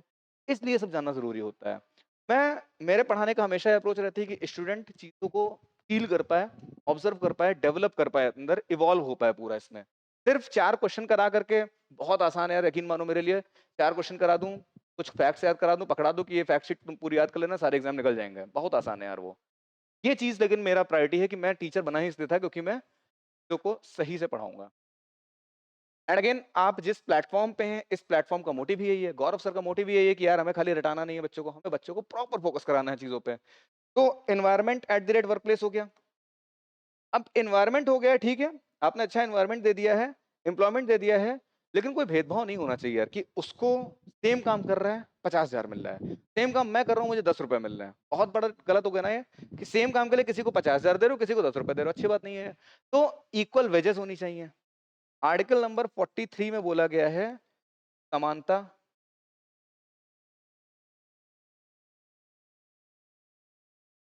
ठीक है? और इस सब के बाद ये सब तो हो गया शुरुआती लेवल। इस सब के बाद सभी लोगों में यूनिफ़ॉर्मिटी होनी चाहिए। जितने लोग भी रह रहे हैं सब लोगों में यूनिफ़ॉर्मिटी होनी चाहिए। यूनिफ़ॉर्मिटी होगी तो आपस में बिना बात के क्लैशेस नहीं होंगे। तो यूनिफ़ॉर्म सिविल कोड की बात करी गई है article number 44। Uniform civil code. B R Ambedkar इस चीज़ की बहुत वकालत करते थे कि हमारे देश में यूसीसी होना चाहिए। आर्टिकल नंबर 44 ठीक है? कैसे याद रख सकते हो? 4-4 सिमिलर है, सिमिलर है 4-4, 4-4 सिमिलैरिटी दिख रही है और यूनिफ़ॉर्म सिविल कोड भी ये कहता है कि सबके बीच में सिमिलैरिटी होनी चाहिए, कुछ भेदभाव नहीं होने चाहिए सारे। तो यूनिफ़ॉर्म सिविल कोड 44 आर्टिकल है, याद रख लेना। इंपॉर्टेंट इसलिए है, इसीलिए मैंने रेड से लिख दिया है क्योंकि बहुत ज़्यादा पूछे जाने वाले सवालों में से एक है। प्लस आजकल न्यूज़ में भी बहुत ज़्यादा चलता है तो इसलिए और इंपॉर्टेंट हो जाता है। ठीक है? 44 तक हो गया। अब इसके बाद जो बात करी जाएगी, वो बात करेंगे आगे की चीज़ों की। जैसे कि लोग थे, पहले ग्राम पंचायत बनी, लोगों को अधिकार मिला, एम्प्लॉयमेंट मिला, अच्छा एनवायरनमेंट मिला, बढ़िया पैसा मिल रहा है और सबके बीच में यूनिफ़ॉर्मिटी आ गई है। अब आगे ये लोग शादी करेंगे, बच्चे होंगे। अब बच्चे होंगे तो उनको प्रॉपर एजुकेशन मिलनी चाहिए। वो बच्चे होंगे, उनको प्रॉपर एजुकेशन मिलनी चाहिए, इसलिए इसमें बताया गया है एजुकेशन ऑफ चिल्ड्रन। और जब भी बात चिल्ड्रन की आ रही है, तो बिलो 6 ईयर की बात हो रही है। इसी को पॉइंट ऑफ व्यू में रखे हुए आंगनवाड़ी की जैसी चीजें जो बनाई गई हैं हमारे देश में, इसी चीज को ध्यान रख के बनाई गई हैं कि यार आंगनवाड़ी होगा तो 6 साल से जो छोटे बच्चे हैं उन सबको एजुकेशन दी जाएगी। इसी को पॉइंट ऑफ व्यू में रख करके राइट टू एजुकेशन बनाया है, जो हम आर्टिकल 21 में देखते हैं जा करके। तो आर्टिकल 21 ए का जो पार्ट है राइट टू एजुकेशन, वो इसी पॉइंट को मन में रख के बनाया गया है। पहले नहीं था हमारे में राइट टू एजुकेशन, लेकिन याद आया कि यार देखो हमारे पास अब मतलब भर का देश के पास पैसा हो गया है, अब हम सबको फ्री में एजुकेशन दे सकते हैं। सबको फ्री में एजुकेशन दे सकते हैं तो क्यों ना जो डीपीएसपी एक है 45 वाली, इस चीज को इम्प्लीमेंट करने की कोशिश करी जाए। राइट टू एजुकेशन दिया गया, आंगनवाड़ी खोल दी गई, ठीक है। तो 45 तक समझ में आ गया।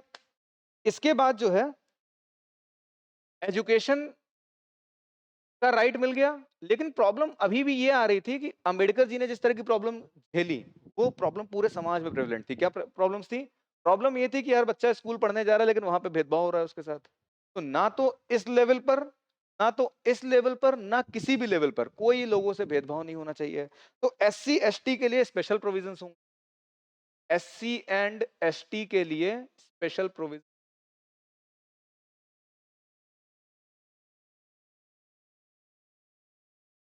रिजर्वेशन जैसी जो व्यवस्थाएं हैं यहीं से निकल के आती दिखाई देती हैं, ठीक है। इसके बाद ठीक है, हमने पढ़ने के लिए भेज दिया, स्पेशल प्रोविजन दे दिए, सबको एडमिशन मिल रहा है, सबको नौकरी मिलने का अधिकार मिला, सब कुछ मिल रहा है। अब यार अगर बच्चे को प्रॉपर न्यूट्रिशन नहीं मिला, तो क्या वो हमारे देश में कुछ आगे कंट्रीब्यूट कर पाएगा? कुपोषण का शिकार हो जाएगा, चांसेस है डेथ हो जाए। नहीं डेथ हुई तो भी अगर कोई कुपोषण का शिकार है, तो फिर वो सही से फोकस ही नहीं कर पाएगा, ना पढ़ाई कर पाएगा, ना काम कर पाएगा। न्यूट्रिशन बहुत इंपॉर्टेंट है। न्यूट्रिशन की बात करी गई। अब न्यूट्रिशन की यार जब बात करी जा रही है तो ध्यान रखो, आप लोगों ने मिड डे मील का नाम सुना होगा जो प्राइमरी स्कूल्स में होता है। न्यूट्रिशन का ही तो पार्ट है। इस डीपीएसपी को ध्यान में रख के ही तो बनाया गया होगा वो लॉ कि मिड डे मील मिलना चाहिए, है ना।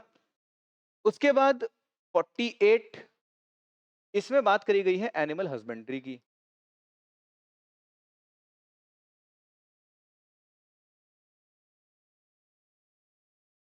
इसी में बात करी गई है कि गौ हत्या नहीं होनी चाहिए, एनिमल्स का प्रॉपर ध्यान रखना चाहिए, गाय हत्या नहीं करनी है, एनिमल्स का ध्यान रखना है, ये सारी बातें हुई। बाद में याद आया कि यार एनिमल्स का तो हमने ध्यान रखा, मतलब ये संविधान बन चुका था, उसके बाद हमको ध्यान आया कि यार एनिमल्स का तो मैंने प्रॉपर ध्यान रखा है, लेकिन अपना एनवायरनमेंट का ध्यान रखना थोड़ा भूल गए हैं।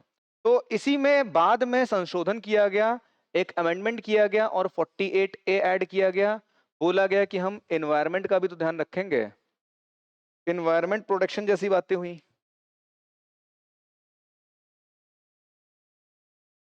अब इसके बाद सारी बड़े बड़े लेवल वाली बातें, अभी तक हमारी ग्रास रूट वाली बातें थी कि यार ये होना चाहिए, लोगों को ये मिलना चाहिए, लोगों को ये मिलना चाहिए। अब हम बात करेंगे विश्व के लेवल पे, पूरे दुनिया का एनवायरनमेंट बचाने के लिए सोचना है हमको, हमें जो भी पॉलिसीज बनानी है इस हिसाब से बनानी है कि इंडस्ट्रीज अपना वेस्ट से कहीं गंगा नदी को गंदा ना कर दें। साफ सफाई की बात कर रहे हैं, एनवायरनमेंट प्रोटेक्शन की बात हो रही है। और इसी के चलते क्या आपको नहीं लगता है जो मोदी जी ने स्वच्छ भारत अभियान लॉन्च किया है, तो उसकी प्रेरणा कहीं ना कहीं ये वाला आर्टिकल हमको दे रहा है? समझ में आई बात? तो ये चीज हुई, नमामि गंगे जैसे प्रोजेक्ट इसी आर्टिकल के प्रेरणा से निकले हैं। उसके बाद हमको अपने देश की हेरिटेज बचा के रखनी है।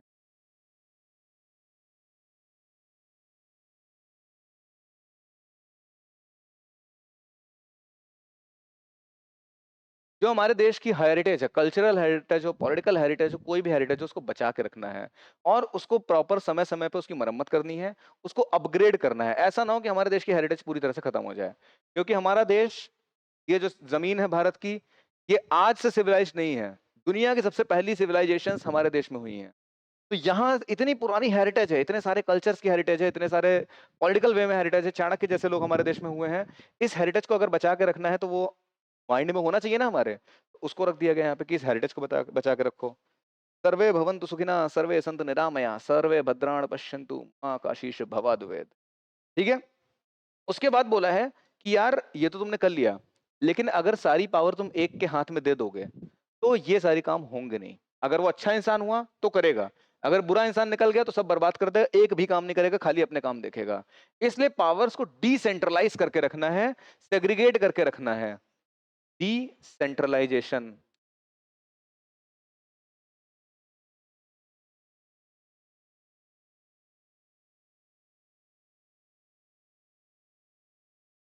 आपको नहीं लगता कि जो पंचायती राज बनाया गया वो डिसेंट्रलाइजेशन का ही प्रतीक है? आर्टिकल नंबर 50 और आर्टिकल नंबर 40, इन दोनों से प्रेरणा प्रेरणा लेकर के ही हमारे देश में पंचायती राज और म्युनिसिपैलिटीज वगैरह बनाई गई हैं। पावर डिसेंट्रलाइज होनी चाहिए, आर्टिकल 50 कह रहा है, आर्टिकल 40 कह रहा है ग्राम पंचायत होनी चाहिए। दोनों ही चीजें एक ही तरफ इशारा कर रही है कि भाई ग्राम पंचायत बना दो। तो यहीं से प्रेरणा लेकर के ग्राम पंचायत वगैरह बनाई गई। फिर बात करी गई, जो मैंने बोला, सर्वे भवन्तु सुखिनः सर्वे सन्तु निरामया, वर्ल्ड पीस की बात करी गई। हमें वर्ल्ड पीस के लिए काम करना है, हमको वर्ल्ड पीस के लिए काम करना है। समझ में आई बात? ये सारी चीजों को ध्यान में रख करके आगे की पॉलिसीज बनाई जानी चाहिए। ठीक है? तो ये कहानी आपको याद रखनी है। इंपॉर्टेंट क्या है?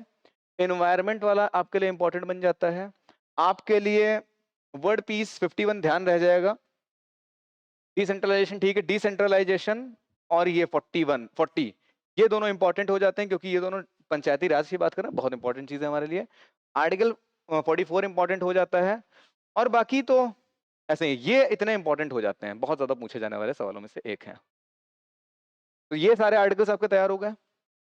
एक बार रिवाइज कर लेना, एक बार वीडियो फिर से प्ले करके देख लेना, 3 बार लिख के देख लेना, इसी तरह से कहानी लिखना, सब याद हो जाएगा, कुछ नहीं भूलोगे। ठीक है? तो आई होप ये सारे क्वेश्चंस आपको समझ में आ गए होंगे। अब हम कहानी को आगे बढ़ाते हैं।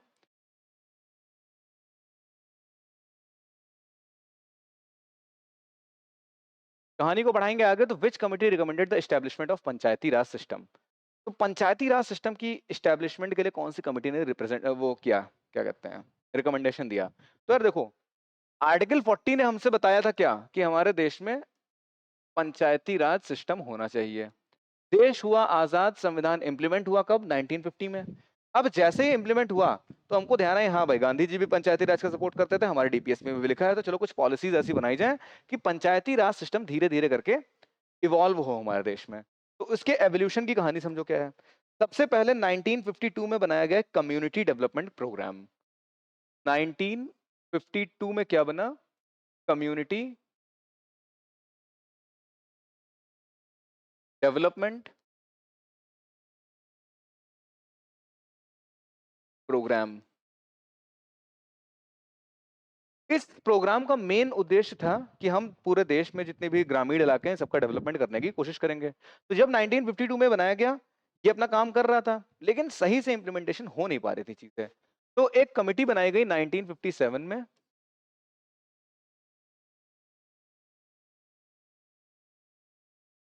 उस कमेटी का नाम, जो हेड चेयरमैन थे, उनका नाम था बलवंत राय मेहता।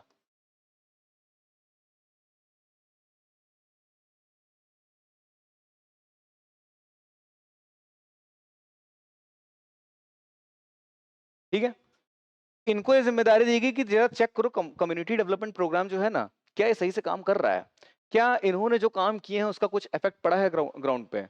इनकी रिपोर्ट आती है 1958 में कि नहीं पड़ा है। 1958 में इन्होंने रिपोर्ट दी कि नहीं पड़ा है।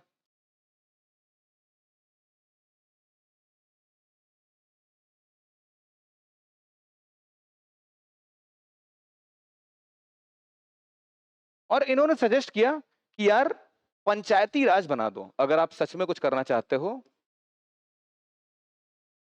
तो पंचायत का फॉर्मेशन कर दो गांव के लेवल पर। और इन्होंने थ्री टायर सिस्टम दिया। इन्होंने कहा 3 टायर पंचायती राज सिस्टम होना चाहिए। एक होना चाहिए ग्राम के लेवल पे, गांव के लेवल पे, फिर होना चाहिए ब्लॉक के लेवल पे, फिर होना चाहिए डिस्ट्रिक्ट के लेवल पे। ठीक है, तो इन्होंने ये अपनी तरफ से सजेशंस दिए। अब इनके सजेशंस पे पंचायती राज बनाया गया। और राजस्थान का नागौर जिला 1959 में प्रॉपर लॉन्च किया गया पंचायती राज। और राजस्थान का जो नागौर जिला था,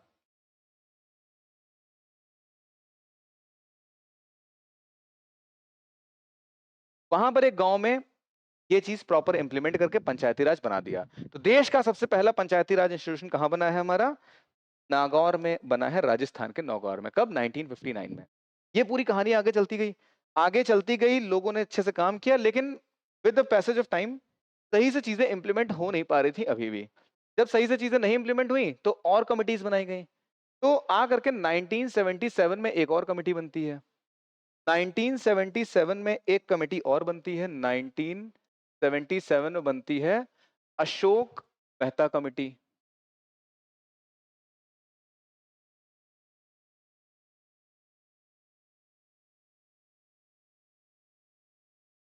ठीक है, इस कमेटी ने रिकमेंड किया कि हाँ यार, जो पहले हो रहा है बहुत दिक्कतें हो रही हैं, तो इसको थोड़ा सही से करना पड़ेगा, कुछ चीजें इसमें और चेंजेस करनी पड़ेंगे। इन्होंने 2 टायर सिस्टम रिकमेंड किया। इन्होंने 2 टायर सिस्टम रिकमेंड किया। इन्होंने कहा आपके ब्लॉक लेवल पे हो और आपके डिस्ट्रिक्ट लेवल पे हो। और जो आपका ये क्या नाम है, जो आपका जो क्या कहते हैं, और उसको डीएम होगा, जो आपका डीएम होगा, डिस्ट्रिक्ट मजिस्ट्रेट होगा, उसको इस चीज का पूरा कमांड दे दो कि वो सारी चीजों को इंप्लीमेंट कराएगा। लेकिन इसकी वजह से क्या हो गया, बहुत ज्यादा ब्यूरोक्राइजेशन हो गया, बहुत ज्यादा ब्यूरोक्रेटिक लोग इस पे कमांड करने लग गए, तो फेल मार गई पॉलिसी। तो 85 में फिर से एक और कमेटी बनी। 1985 में एक और कमेटी बनी, जी वी के राव। फिर 1986 में एक और कमेटी बनी, एल एम सिंघवी। और इन सब लोगों ने अपने इनपुट्स दिए कि यार प्रॉपर इलेक्शंस होने चाहिए, हर 5 साल पे इलेक्शन होने चाहिए, एक कमीशन बनना चाहिए जिसकी वजह से जो कि इन लोगों को फंड करे। और ये सारी सजेशंस इन कमिटीज ने दिए कि किस तरह से पंचायती राज सिस्टम को इंप्रूव किया जा सकता है। और इस सब के बाद फाइनली इसके बीच में कुछ छोटी मोटी कमिटीज और बनी थी, और सभी के सजेशंस के बाद आता है 1992 में संविधान का 73rd अमेंडमेंट। प्लेटफॉर्म में AMDNT लिखा है। ठीक है, तो 73rd अमेंडमेंट में क्या किया गया है? 73rd अमेंडमेंट में हमने क्या किया, आर्टिकल नंबर 243 में अमेंडमेंट्स किए हैं और यहां पर पंचायती राज की बात कर दी है।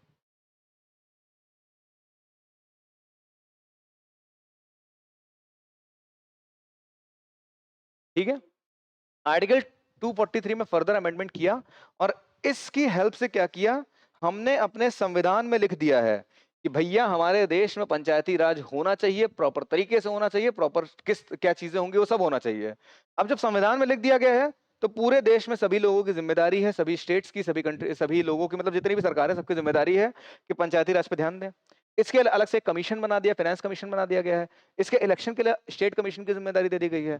तो इस पंचायती राज को प्रॉपर इंप्लीमेंट कराने के लिए आर्टिकल 243 हमको बताता है। तो इस 73rd अमेंडमेंट का महत्व क्या है कि कॉन्स्टिट्यूशनल पावर दे दी गई है, कॉन्स्टिट्यूशनल बैकिंग दे दी गई है ये पंचायती राज सिस्टम को। तो यहां से लेकर के यहां तक के जितने भी फीडबैक्स मिले, जो कुछ भी समझ में आया, उन सभी चीजों को एक जगह पे इकट्ठा किया गया, बेस्ट ऑफ बेस्ट चीज निकाली गई, 73rd अमेंडमेंट करके इस चीज को कॉन्स्टिट्यूशनल बैकिंग दे दी गई। अब सब लोग प्रॉपर तरीके से पंचायती राज चलाते हैं। ठीक है, समझ में आई बात, क्लियर हुआ? तो आई होप ये सारी चीजें क्लियर है। ये सारी चीजें जो मैं बोर्ड पे लिख रहा हूं ना यार, आपको लग रहा होगा कि मास्टर साहब जो है ये एक क्वेश्चन कराने आए हैं और उसके चक्कर में 10-15 मिनट खा जाते हैं यार एक क्वेश्चन में। लेकिन यार जो चीजें मैं बोर्ड पे लिख रहा हूँ, एक एक चीज बहुत इंपॉर्टेंट है। 73rd अमेंडमेंट, 243 हो गया, राजस्थान का नागौर डिस्ट्रिक्ट हो गया, ये सब कुछ बहुत ज्यादा पूछे जाने वाले क्वेश्चन हैं। Ashok Rai Mehta committee, GVK Rao, LM Singhvi और ये बलवंत राय मेहता कमेटी, ये सारी कमिटीज बहुत इंपॉर्टेंट है, इसलिए मैं इन पे फोकस करके आपको लिखवा रहा हूँ। प्लीज इन चीजों को सही से रख लेना। और इसकी पीडीएफ वगैरह आपको हमारे ऐप पे मिल जाएंगी। उसके लिए आप हमारे टेलीग्राम चैनल को ज्वाइन कर सकते हैं, हमारे ऐप को डाउनलोड कर सकते हैं, बाकी आपको डिस्क्रिप्शन में उसकी डिटेल्स मिल जाएंगी। ठीक है, समझ में आ गई बात? तो आई होप ये चीज क्लियर है सबको। खुल जाओ भाई, आई होप ये चीज क्लियर है। तो इसका करेक्ट आंसर क्या हो जाएगा? बलवंत राय मेहता कमेटी। ड्राफ्टिंग कमेटी क्या चीज थी? ड्राफ्टिंग कमेटी थी जब हमारा संविधान बनाया जा रहा था, तो संविधान बनाने के लिए क्या किया गया, पूरी एक कॉन्स्टिट्यूएंट असेंबली बनी, कॉन्स्टिट्यूएंट असेंबली पूरी बनी। इस कॉन्स्टिट्यूएंट असेंबली में से अलग अलग ग्रुप्स बना दिए गए। एक ग्रुप से कह दिया गया जाओ तुम जरा फंडामेंटल राइट्स के बारे में पता करो जाके क्या क्या होने चाहिए। एक से कह दिया गया डीपीएसपी क्या होनी चाहिए। एक से कहा गया जरा चेक करो कि हम सिटीजनशिप किन लोगों को दे, किन लोगों को ना रखे। एक से बताया गया कि हमारे देश के कौन कौन से हिस्से होने चाहिए, हमारा देश कैसे चलना चाहिए, इसका पार्लियामेंट्री सिस्टम कैसा होना चाहिए, एक को बता दिया। तो ये सारे ग्रुप्स अपने अपने आप में काम कर रहे थे। ये सारे ग्रुप्स अपनी अपनी रिपोर्ट्स लेकर के आते थे। और एक और कमेटी थी जिसका नाम था ड्राफ्टिंग कमेटी। इस ड्राफ्टिंग कमेटी को अपनी रिपोर्ट सबमिट करते थे, कहते थे जरा ये चीजें ऐड कर लेना। हालांकि उसका बहुत अलग प्रोसेस होता था, डिबेट्स होती थी, बहुत कुछ होता था। मैं लेमन टर्म्स में बता रहा हूँ। ये सारे ग्रुप्स अपनी अपनी रिपोर्ट्स लाते थे कि हाँ मैंने देखा ये चीज करना हमारे देश में सही रहेगा। सारी चीजें पास होने के बाद ड्राफ्टिंग कमेटी को पकड़ाते थे कि संविधान जब बने ना तो उसमें इस पॉइंट को भी ऐड कर लेना। ठीक है, अब इस कमेटी के जो हेड थे, इस कमेटी में 7 लोग थे, उसके हेड थे हमारे भीम राव अंबेडकर। डॉक्टर भीमराव अंबेडकर इस ड्राफ्टिंग कमेटी के हेड थे, जो संविधान को ड्राफ्ट किया जा रहा था। उस कमेटी में जो और लोग थे उसके हेड थे। ठीक है, इसीलिए कहा जाता है कि संविधान बनाया है भीमराव अंबेडकर साहब ने। लेकिन ये कहना बहुत बड़ी नाइंसाफी होगी बाकी लोगों के साथ। इनका भी उतना ही योगदान है, इनका भी उतना ही है, इनका इनका इनका इनकी कमेटी में जितने और लोग हैं सबका इक्वल योगदान है संविधान बनाने में। लेकिन अगेन अगर मुझे कहना है ना संविधान किसने बनाया, तो किसी एक को पॉइंट करना पड़ेगा, कोई एक लीडर चाहिए होता है। क्योंकि ड्राफ्टिंग कमेटी के लीडर थे बी आर अम्बेडकर साहब, इसलिए हम लोगों ने इनको बोला कि इन्होंने संविधान बनाया है। ठीक है, आई होप ये चीज क्लियर है सबको। तो करेक्ट आंसर हमारा बलवंत राय मेहता कमेटी हो गया इसका। बढ़ते हैं आगे और देखते हैं आगे की चीजें। Which state first established the Panchayati Raj system? Again ये मैं आपको ऑलरेडी बता चुका हूं, इट वाज राजस्थान, राजस्थान के नागौर डिस्ट्रिक्ट में ये चीज पहली बार इंप्लीमेंट करी गई है। Which article says that there shall be council of ministers with the prime minister? Council of minister याद है, जब एग्जीक्यूटिव का हेड बता रहे थे, सारी चीजें हम बता रहे थे, कौन सी चीज कैसे काम कर रही था, मैंने बताया था काउंसिल ऑफ मिनिस्टर एक होती है प्राइम मिनिस्टर के साथ में। वो काउंसिल ऑफ मिनिस्टर होनी चाहिए, ये बात हमारे संविधान में लिखी है, संविधान के आर्टिकल नंबर 74 में। अब सवाल ये है कि आर्टिकल नंबर 61 क्या बता रहा है? ये बताता है प्रेसिडेंट का इम्पीचमेंट कैसे होगा। अगर वाइस प्रेसिडेंट की पोस्ट खाली है तो उसका होल्डिंग पीरियड कितना है? Holding period of vice president vacancy. तो होल्डिंग पीरियड कितना है, कितने दिन तक हम अपनी इस कुर्सी को खाली रख सकते हैं, वो बताया गया है। हमसे ये बताया गया है कि जब भी हमारा वाइस प्रेसिडेंट रिटायर होने वाला होगा, उसका टर्म 5 साल का पूरा होने वाला होगा, 6 साल का जितना भी है वो पूरा होने वाला होगा, उससे पहले पहले आपको री इलेक्शन करा लेना है उनका। ये सारी बातें कौन बताता है? आर्टिकल नंबर 68 बताता है, ठीक है। आर्टिकल 74 तो यही बात बताता है कॉन्स्टिट्यूशनल काउंसिल ऑफ मिनिस्टर्स के बारे में। आर्टिकल 61 बताता है कि अगर प्रेसिडेंट ने कोई बदतमीजी करी है तो उसको इम्पीचमेंट कैसे किया जाए। इम्पीचमेंट यानी कि महाभियोग, कैसे उसको हटाया जाए उसके पद से। Impeachment of president. अगर आप चाहते हैं कि ये जानना कि प्रेसिडेंट का इम्पीचमेंट का क्या प्रोसेस होता है, कौन कौन लोग होते हैं जो जिम्मेदार होते हैं प्रेसिडेंट का इम्पीचमेंट करवाने के लिए, क्योंकि देखो प्रेसिडेंट का इम्पीचमेंट कराने का मतलब हमारे पूरे यूनियन, पूरे देश का जो हेड है, जो फर्स्ट सिटीजन है, उसको उसकी कुर्सी से हटा के फेंक देना, उसको हटा देना उसकी कुर्सी से और किसी और को बैठा लेंगे हम कह दे कि सिंहासन खाली करो, अब जनता आती है दुष्यंत का शेर। तो हम कहना चाहते हैं कि भैया प्रेसिडेंट आपने कर दी है बदतमीजी, आप इस पद के लिए लायक नहीं बचे हो, आपको हटाना चाहते हैं, तो उसके लिए एक बड़ा सा प्रोसेस होता है। वो प्रोसेस के बारे में बात करी गई है आर्टिकल 61 में। अगर आप जानना चाहते हैं कि किस तरह से प्रेसिडेंट को उसकी कुर्सी से हटाया जाता है तो मुझे कमेंट बॉक्स में बताइएगा, मैं आपके लिए एक सेपरेट वीडियो उस पर ले आऊंगा, ठीक है। आर्टिकल 100 की अगर बात करी जाए तो आर्टिकल 100 हमको क्या बताता है? आर्टिकल 100 हमको बताता है क्या? ये बताता है कि यार हमने वो देखा था ना, लेजिस्लेचर था, लेजिस्लेचर में एक होता है लोकसभा, एक होता है राज्यसभा। अब लोकसभा में सब लोग बैठे हुए हैं, आपस में आके बातें करते हैं। हम लोगों ने एक नाम सुना है स्पीकर का, उस स्पीकर के बारे में बताता है, ठीक है। वो बताता है कि जो स्पीकर है ना आपका, जो आपका स्पीकर है ऑफ लोकसभा, इसकी जो वोट होगी वो कास्टिंग वोट होगी।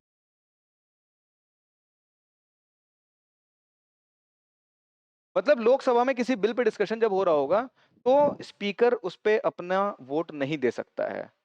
लेकिन वोट कब दे सकता है? वोट तब दे सकता है जब टाई हो जाए, जब मतलब दोनों लोगों ने बराबर वोट डाले हैं, अब एक वोट की जरूरत है, एक वोट और मिल जाए तो फिर पता चल जाएगा कि किसकी बात मानी जाए। तो उस केस में आर्टिकल 100 बताता है कि स्पीकर इस वाले केस में अपनी कास्टिंग वोट दे सकता है, ठीक है। In case of tie, casting vote in case of tie. I hope ये बात समझ में आ गई। तो ये सारे आर्टिकल सबके तैयार हो गए। आर्टिकल 68 बताता है holding period of vice president vacancy. Article 74 बताता है काउंसिल ऑफ मिनिस्टर होनी चाहिए प्राइम मिनिस्टर को असिस्ट करने के लिए। आर्टिकल 61 इंपीचमेंट ऑफ प्रेसिडेंट के बारे में बात कर रहा है और 100 बता रहा है कि स्पीकर जो है उसका वोट कास्टिंग वोट होगा। टाई के केस में वो वोट करेगा, जनरली वोट नहीं करेगा किसी बिल पे। आई होप ये सारी बातें सबको क्लियर है, किसी को कोई दिक्कत नहीं। बातें बहुत सारी हो गई तो जरा कुछ थोड़ा माइंड फ्रेश कर लेते हैं। आई नो मैंने सबको बोर कर दिया होगा, तो जरा कुछ बातें आपको बता देते हैं जिससे थोड़ा दिमाग इधर उधर हो जाए। बातें यार ये हैं कि आपको आरआरबी जेई का सीबीटी 1 और 2 का पूरा कंप्लीट कोर्स अगर चाहिए मैकेनिकल और सिविल के स्टूडेंट्स के लिए स्पेशली, तो गौरव सर की गाइडेंस में ये पूरा कोर्स डिजाइन किया है। गौरव सर ने बहुत सारे सब्जेक्ट्स अपना खुद ही पढ़ाया है और गौरव सर के नाम से तो शायद आप लोग अनुभवी होंगे नहीं, सब लोग जानते होंगे। तो अगर आप गौरव सर के गाइडेंस में इनके अंडर में आकर के पढ़ना चाहते हो प्रॉपर तरीके से, सीबीटी 1 और 2 पूरा आरआरबी जेई का कोर्स जो है वो मैकेनिकल और सिविल इंजीनियर्स के लिए हमारे ऐप पर आपको मिल जाएगा। ऐप डाउनलोड करना है आपको और वहां पर से आप कोर्स को परचेज कर सकते हैं। फर्दर डिटेल्स के लिए आपको गिवन नंबर है, इस नंबर पे आप कांटेक्ट कर सकते हैं, आपको सारी डिटेल्स पता चलती जाएंगी। साथ में इस टेस्ट के बारे में मत भूलना दोस्तों, मॉक टेस्ट देना बहुत जरूरी है। ऐप को अभी डाउनलोड करो जाकर के, अभी मतलब क्लास के बाद ऐप को डाउनलोड करो। हर संडे को सीबीटी 1 तक हर संडे को एक टेस्ट होगा, उसको जरूर दो, क्योंकि टेस्ट जितना आप दोगे उतना ही आपको पता चलेगा कि किस जगह पर जरूरत है आपको और इंप्रूव करने की, ठीक है। फर्दर डिटेल्स के लिए इस नंबर पे आप कांटेक्ट कर सकते हैं। अगेन गौरव सर के गाइडेंस में जो चीजें होती हैं वो बेस्ट ऑफ बेस्ट होती हैं, तो इसलिए हमारे ऐप पे आपको क्या क्या मिलेगा, लाइव और रिकॉर्डेड क्लासेस मिलेंगी, नॉन टेक और टेक्निकल पोर्शन पूरा कवर होगा। नॉन टेक में तो हम आपके साथ हैं, टेक्निकल कंटेंट के लिए गौरव सर हैं आपके साथ में। प्रैक्टिस सेशंस होंगे लेटेस्ट एग्जाम पैटर्न के ऊपर बेस्ड, आप पीवाईक्यूज मिलेंगे आपको सारे। सबसे इंपॉर्टेंट चीज मेंटोरशिप, गौरव सर की मेंटोरशिप बाकी प्लेटफॉर्म के और लोग हैं उनकी मेंटोरशिप। आप हमारे इस ग्रुप में एडेड रहेंगे जहां पर सारे डाउट्स को सॉल्व किया जाता है। आप लोग आपस में भी डाउट सॉल्व कर सकते हैं, टीचर्स भी आपको सपोर्ट करते हैं। आपको टेस्ट सीरीज मिलेंगे सॉल्यूशंस के साथ में, और टॉपिक वाइज टेस्ट और असाइनमेंट्स मिलेंगे। इतना कुछ मिलेगा। 12+2 मंथ का प्रोग्राम है। AE-JEE 2025 के लिए फोकस किया जा रहा है स्पेशली, RRB भी और SSC JEE भी। अगेन, अगर आप एक्सपर्ट बनना चाहते हैं तो एक्सपर्ट से पढ़िए, सारी चीजें आपको मिलेंगी। गेट ESC एक्सपर्ट से आपको के गाइडेंस में सारी चीजें मिल रही हैं। ऐप को अभी डाउनलोड करिए। मिनिमम आप इतना ध्यान रखिए कि जो फ्री वाले टेस्ट मिल रहे हैं इनको तो सब लोग अटेम्प्ट ही करिए। बाकी आपके पास गौरव सर के बारे में आपको पता है, तो उनके गाइडेंस में अगर आपको ये सारी चीजें मिल रही तो मुझे लगता है कि बहुत अच्छी चीज है ये। तो ऐप को डाउनलोड करिए और इन चीजों को अवेल करिए। बढ़ते हैं फिलहाल आगे। Beyond the boundaries. अभी तो बात हुई है आपकी किसके बारे में? अभी तक हमने बात करी है आपके टेक्निकल एस्पेक्ट्स के बारे में। अभी नॉन टेक जो एस्पेक्ट्स होता है उसको भी पूरा कवर कर रहे हैं। हिस्ट्री, ज्योग्राफी, पॉलिटी तो मैं खुद ही लेता हूँ, करंट अफेयर्स में खुद पढ़ाता हूँ। जनरल साइंस आपको यहाँ पे मिलेगा। आपको यहाँ रीजनिंग, इंटेलिजेंस, क्वांट, एप्टीट्यूड सारी चीजें कवर करी जाएंगी। और यार ये वो चीजें हैं ना, ये वो टॉपिक्स हैं, ये वो सब्जेक्ट्स हैं जो आपके किसी एक एग्जाम में नहीं पूछे जाते हैं। आप इंडिया में कोई भी एग्जाम देने जाओगे लगभग ये चीजें सभी में पूछी जाएंगी। चाहे वो आपका SSC का एग्जाम हो, RRB का हो, UPSC हो, PSC हो, कोई भी एग्जाम हो, ये चीजें तो पूछी ही जाती हैं। और हम लोग, आप देख रहे हैं, पूरा फाउंडेशन लेवल से चीजें को लेकर चलते हैं। सारी चीजें आपको फील होंगी, आपको इतिहास दिखाई पड़ेगा क्या चीजें हो रही हैं। ज्योग्राफी आप फील कर पाओगे कि बारिश असल में हमारे देश में हो कैसे रही है। पॉलिटी आप देख ही रहे हो किस तरह से हम कवर कर रहे हैं, ठीक है। तो यार इन चीजों को आप लोग अवेल करिए। और फिलहाल हम कहानी को आगे बढ़ाते हैं और क्वेश्चंस देखते हैं। और क्वेश्चंस देखते हैं अपने आने वाले एग्जाम के लिए। Which one is known as permanent body of parliament? अच्छा, परमानेंट किसको कहोगे यार? परमानेंट उसको कहोगे जो है और रहेगा। कोई कभी ना छुट्टी पे जा रहा है, ना डिसॉल्व हो रहा है, कुछ नहीं है और रहेगा हमेशा। तो छुट्टी पे तो जाएंगे लेकिन परमानेंट रहेंगे ये लोग, ठीक है। तो परमानेंट बॉडी अगर हम बात करें प्रेसिडेंट की, तो हर 5 साल पे प्रेसिडेंट बदल दिया जाएगा। अगर हम बात करें लोकसभा की, तो लोकसभा डिसॉल्व कर दी जाती है। सुप्रीम कोर्ट आपकी एक तरह की परमानेंट बॉडी हम कह सकते हैं, बट अगेन ये हमारे पार्लियामेंट की बॉडी नहीं है।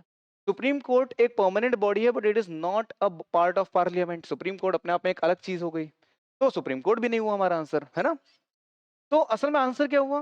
क्या राज्यसभा हमारी परमानेंट बॉडी है? जब लोकसभा नहीं तो राज्यसभा कैसे होगी? क्या बात कर रहे हैं सर? क्या कोई भी आंसर सही नहीं है? ऐसा नहीं है। और ज्यादा समझने की कोशिश करते हैं होता क्या है। प्रेसिडेंट का तो हमको पता है हर 5 साल में हट जाएगा, ये हटेगा, दूसरा आएगा, वो जाएगा, तीसरा आएगा, चौथा आएगा, पांचवा आएगा, चलेगा। लोकसभा में क्या है? पूरी लोकसभा सिलेक्ट होकर के आई है, एक साथ आई है। 5 साल बाद ये सब चले जाएंगे, पूरे नए चेहरे आ जाएंगे, ठीक है। तो कुछ पीरियड के लिए डिसॉल्व होगी कि नहीं होगी, बीच में खत्म होगी। हमने कहा हाँ भाई तुम्हारा कार्यकाल पूरा हुआ, सब लोग गायब हो जाओ सामने से, सीट खाली हो गई, चलो सारे नए लोग आ जाओ। तो ये जो ट्रांजिशन का पीरियड है इसमें खाली पड़ी कि नहीं खाली पड़ी? तो ये दोनों बॉडीज तो खाली हो रही हैं। सुप्रीम कोर्ट हमारा पार्ट ही नहीं है पार्लियामेंट का, तो ये भी करेक्ट आंसर नहीं है। तो बचा क्या? राज्यसभा। और इसको देखते हैं। देखो राज्यसभा का सीन क्या है। जैसे लोकसभा में हमने देखा है कि 5 साल पे इलेक्शंस होते हैं, यहाँ पर होते हैं 6 साल में इलेक्शन। राज्यसभा में इलेक्शन कब होते हैं? 6 ईयर,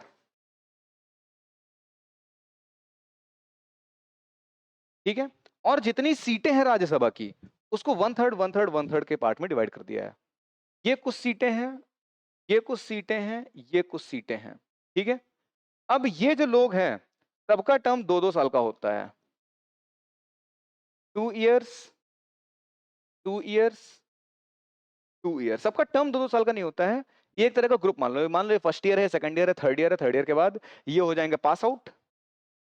जो यहाँ पर है वो यहाँ पे आ जाएंगे, जो इसमें है वो यहाँ आ जाएंगे, और जो बचे हुए ये लोग हैं इनके लिए इलेक्शन हो जाएगा। ये कितनी है? 1/3 सीटें हैं, ये भी 1/3 सीटें हैं, ये भी 1/3 सीटें हैं। तो 1/3 लोग चले जाएंगे, 1/3 लोग नए आ जाएंगे, बाकी यहाँ रहेंगे। समझे बात को? तो एक तरह से देखा जाए तो कभी भी ऐसा नहीं होगा कि इस बॉडी के सारे लोग एक साथ गायब हो गए हों। ये 1/3 तो बीच वाले हमेशा ही रहेंगे ना। सारे लोग एक साथ तो गायब नहीं होंगे, कुछ गए कुछ आए, कुछ गए कुछ आए, ऐसा चलता रहेगा। तो इस वजह से इसको बोला जाता है कि ये परमानेंट बॉडी है। समझ में आ गई बात? लोकसभा में क्या सीन है? लोकसभा में सब एक साथ जाते हैं, सब एक साथ आते हैं 5 साल बाद। यहाँ पर हर 2-2 साल पे इलेक्शन होते रहते हैं, 1/3 जाते हैं, 1/3 आते हैं, 1/3 जाते हैं, 1/3 आते हैं। जैसे स्कूल में हमारे होता है, सॉरी, जैसे हमारे कॉलेजेस में होता है first year, second year, third year वाले पास आउट हो गए, फर्स्ट ईयर वाले सेकंड ईयर में आ गए, सेकंड ईयर वाले थर्ड ईयर में आ गए, फर्स्ट ईयर पे नया बैच आ गया। वैसे यहाँ चलता रहता है, ठीक है? तो I hope it's clear to everyone. और इसी के साथ आता है अगला question, legislative assembly of Delhi can make laws on land, police, public. क्या लगता है भैया, लेजिस्लेटिव असेंबली समझ में आ रहा है क्या है? लेजिस्लेटिव असेंबली का मतलब जिन लोगों को जनता ने चुन करके भेजा हो कि जाओ लॉज बनाओ जा करके। अब जो हम लोगों ने सबसे पहले गवर्नेंस देखी थी ना, लेजिस्लेटिव एग्जीक्यूटिव और जुडिशरी, वो हमारे सेंटर के लेवल का देखा था। वैसा ही हमारे स्टेट के लेवल पे भी होता है। स्टेट लेवल पे भी लेजिस्लेचर है, एग्जीक्यूटिव है और जुडिशरी है।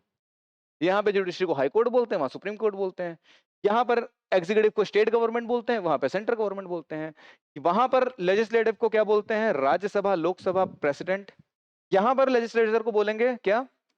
यहाँ पर बोलेंगे लेजिस्लेचर को आपका विधानसभा, विधान परिषद। विधानसभा हर स्टेट के पास होती है, विधान परिषद सबके पास नहीं होती। तो स्टेट की जब मैंने बात करी है तो वहां पर लेजिस्लेचर भी होगा, एग्जीक्यूटिव भी होगा, जुडिशरी भी होगी। लेकिन हमारा देश ना खाली स्टेट से नहीं बना हुआ है। उत्तर प्रदेश, बिहार, झारखंड, छत्तीसगढ़ इन सबसे नहीं बना है। हमारे देश में कुछ ऐसे हिस्से भी हैं जिनको सरकार डायरेक्ट अपने कंट्रोल में रखती है, यानी कि सेंट्रल गवर्नमेंट डायरेक्ट अपने कंट्रोल में रखती है।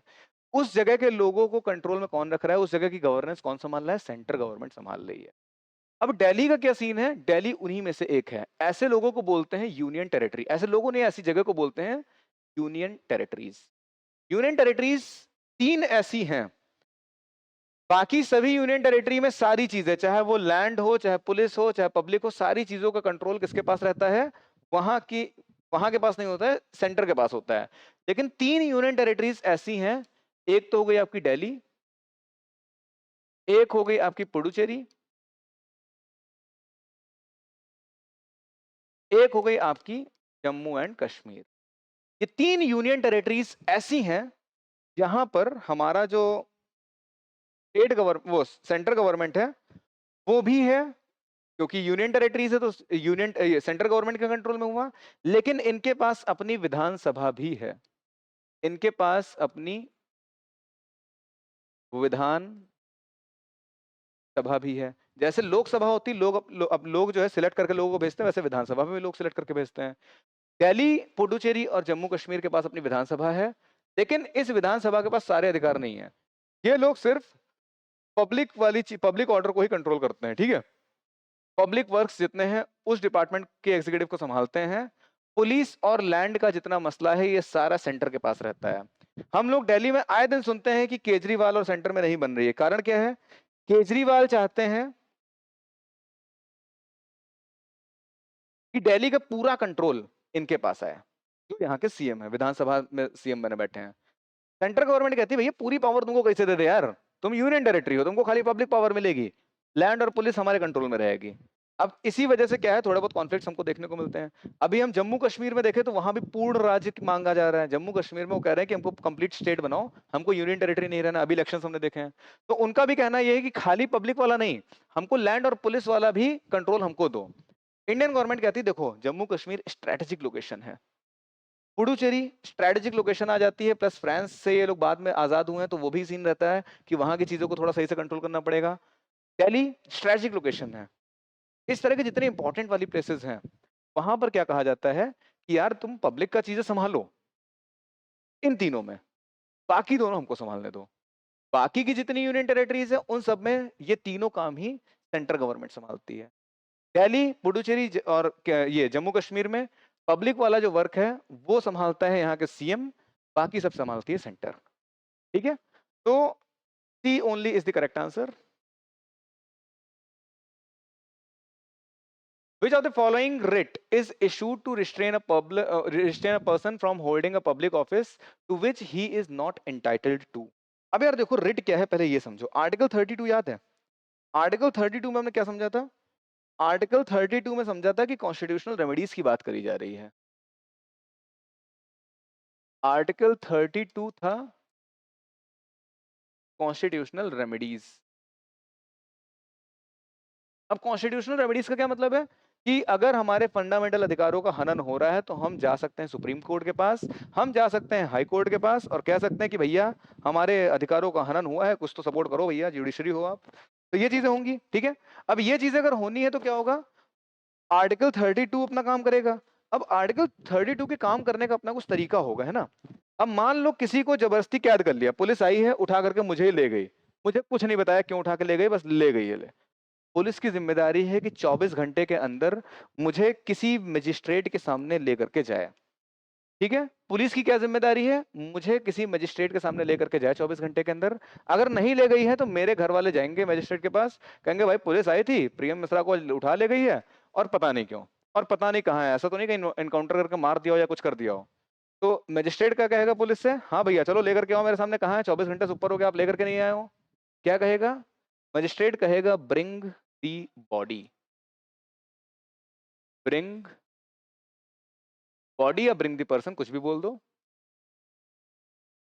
मतलब ये है कि आपने जिसको अरेस्ट किया है, आप उठा ले गए हो, जिसको जो कुछ भी किया है उसको मेरे सामने लेकर के आओ, देखूं तो उससे पूछा तो जाए भाई क्या दिक्कत है, क्यों उठाया है इन्होंने, अपना जस्टिफिकेशन रखने का तो मौका मिले उसको। इस चीज को बोलते हैं हेबर्स कॉर्पस। क्या बोलते हैं इसको, स्पेलिंग में मुझे कंफ्यूजन रहती है, थोड़ा अजीब से नाम है इसलिए मैं थोड़ा देख लेता हूँ। HABSCORPUS,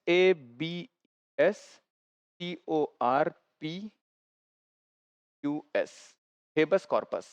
क्या कहता है, ब्रिंग दी बॉडी। समझ में आई बात, क्लियर है। साउथ इंडिया की कोई मूवी थी, मुझे एग्जैक्ट नाम नहीं याद आ रहा है, बाबा साहेब नाम था मूवी का या कुछ ऐसे ही था। उसमें इस रिट के बारे में बात करी गई है। उसमें क्या होता है कि कुछ आदिवासी टाइप के लोग होते हैं, पुलिस वाले जबरदस्ती उनके ऊपर एक मुकदमा, कोई एक डेथ हो जाती है तो उसका केस जबरदस्ती उन लोगों के ऊपर लिख देते हैं, उनको उठा ले जाते हैं, एनकाउंटर करने का कुछ प्लान करते हैं। तो इस रिट के थ्रू ही वो केस लड़ता है जा करके वकील, और कहता है कि भैया वो लोगों को लेकर के आओ जिनको पुलिस उठा करके ले गई और कुछ अता पता नहीं कहाँ पर है। तो हेबस कॉर्पस बहुत इंपॉर्टेंट है, और वो मूवी भी मुझे बहुत अच्छी लगी। मतलब पर्सनली मैं बताऊं तो मूवीज बहुत कम देखता हूँ, क्योंकि मूवीज में कुछ चीजें हैं जो मुझे नहीं पसंद आती हैं, लेकिन वो मूवी मुझे बहुत अच्छी लगी थी, मैंने दो से तीन बार देखी है वो, ठीक है। हेबस कॉर्पस हो गया, ब्रिंग द बॉडी की बात हो गई। उसके बाद और भी चीजें क्या है, मान लो कि कोई है, कोई जुडिशरी जो है हमारी, कोई एक, मतलब ऐसा तो नहीं कि सुप्रीम कोर्ट और हाई कोर्ट हो, बहुत सारे और ट्रिब्यूनल्स होते हैं, छोटे छोटे कोर्ट्स भी होते हैं। अब कोई कोर्ट, मान लो कोई एक डिस्ट्रिक्ट कोर्ट या कोई पंचायत, ग्राम पंचायत मान लो, बहुत छोटे लेवल का हो गया, वो भी एक तरह का जुडिशरी की तरह काम कर रही है, क्योंकि छोटे मोटे केसेस तो देख रहे हैं। वो किसी को फांसी की सजा देते हैं, तो ये तो गलत होगा। या कोई छोटा मोटा कोर्ट किसी को फांसी की सजा दिए दे रहा है, किसी ने चोरी करी है और उसको फांसी की सजा दे दी गई है। तो ऐसे केसेस में जो छोटा कोर्ट है वो अपनी जो लिमिटेशंस है उसके बियॉन्ड जाके काम कर रहा है। डिफाइंड है कि ये कुछ चीजें हैं, ये खाली छोटे लेवल के कोर्ट दे देंगे। इनसे जो बड़े लेवल के कोर्ट होंगे, जो इनसे बड़े लेवल के कोर्ट होंगे, वो क्या करेंगे, इसके ऊपर के मुकदमे देखेंगे, उससे ऊपर के मुकदमे और बड़े लेवल के कोर्ट देखेंगे। तो कोर्ट्स की अपनी क्या पावर है ये भी पहले से ही प्री डिफाइंड है। अगर कोई कोर्ट अपनी पावर से बियॉन्ड जा करके काम कर रहा है, तो ऊपर वाली जो बॉडी होगी वो कहेगी भैया क्या बदतमीजी, अपने स्कोप से बाहर का काम काहे कर रहे हो, अपने स्कोप से बाहर का काम काहे कर रहे हो। आपको प्रोहिबिट करेगी कि आप अपने स्कोप से बाहर का काम ना करो, और प्रोहिबिट करेगी तो इसका मतलब क्या हो गया, प्रोहिबिट। तो क्या हो गया, प्रोहिबिशन। क्या करेगी, आपको प्रोहिबिट कर रही है कि आप अपने जुडिशियल एक्टिविटी जो आप है आपके अपने स्कोप से बाहर नहीं कर सकते हो। तो ये क्या है, जुडिशियल एक्टिविटी बियॉन्ड स्कोप।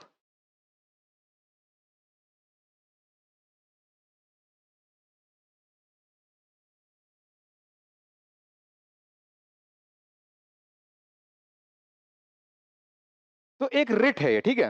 तो जो ऊपर वाले लेवल वाली कोर्ट होगी वो कहेगी हम प्रोहिबिशन की रिट आपके खिलाफ इशू कर रहे हैं, आप अपनी जुडिशियल एक्टिविटीज को अपने स्कोप के बाहर कर रहे हो। Restricts judicial activity beyond scope. Clear हुई ये बात कि नहीं क्लियर हुई सबको? I hope this is clear to everyone, I hope it is clear, ठीक है।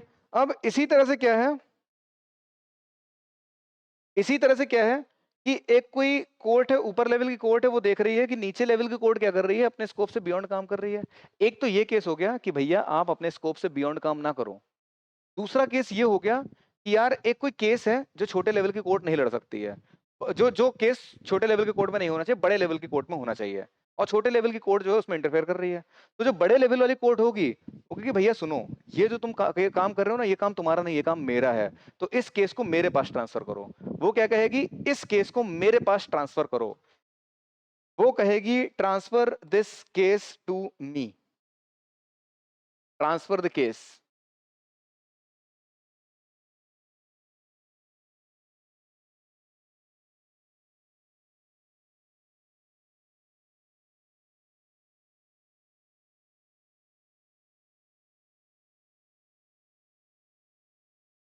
ठीक है, और इस चीज को बोलते हैं सर्टियोरी।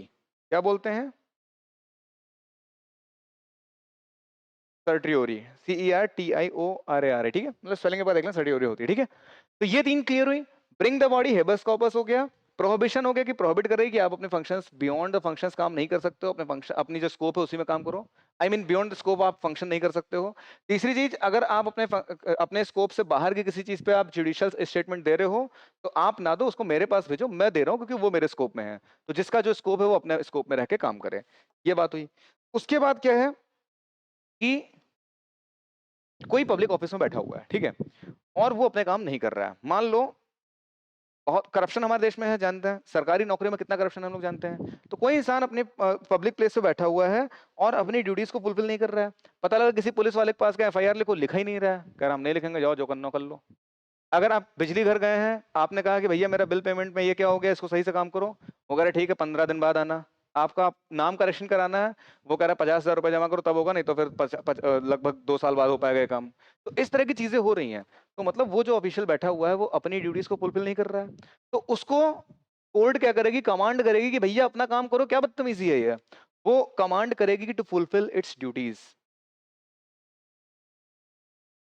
Command to fulfil its duties. और ये कौन करेगा? कोर्ट करेगी। इस चीज को बोला जाएगा मैंडमस। ठीक है, मतलब आप मान लो बिजली घर गए हो, आपको अपना नाम अपग्रेड कराना है, नाम चेंज कराना है बिजली वाले विभाग में। तो आप SDO के पास गए कि हाँ भैया हमारा नाम चेंज होना है, वो कर ही नहीं रहा। आप 3 महीने हो गए, 4 महीने, 10 महीने से चक्कर मारो, कर ही नहीं रहा। आप सुप्रीम कोर्ट के पास, हाई कोर्ट के पास, किसी के पास गए कि यार वो देखो काम सही से नहीं कर रहा है, मेरा नाम चेंज होना है, मैंने घर में सोलर लगवाया था, सब्सिडी आनी, सब्सिडी फंसी पड़ी क्योंकि वो मेरा नाम नहीं चेंज कर रहा है, उसकी जिम्मेदारी नाम सही से चेंज करे वो। तो ये रिट इशू करेगी कोर्ट, मैंडमस रिट, और कहे, उसका मतलब है कि कमांड दिया गया है कि अपनी ड्यूटीज को फुलफिल करो, नहीं तो कूटे जाओगे बेटा। ठीक है, ये चीज हो गई। इसके अलावा एक और तरह की रिट ये है कि मान लो कि घपलेबाजी हुई है कुछ, उस SDO की पोस्ट के लिए उसने क्या किया है, थोड़ा घूस दे दी है और जाकर के बैठ गया है। वो एलिजिबल नहीं था, फिर भी बैठ गया उस पोस्ट पे जाकर के। तो अगर कोई किसी पोजीशन को होल्ड कर रहा है विदाउट क्वालिफिकेशन,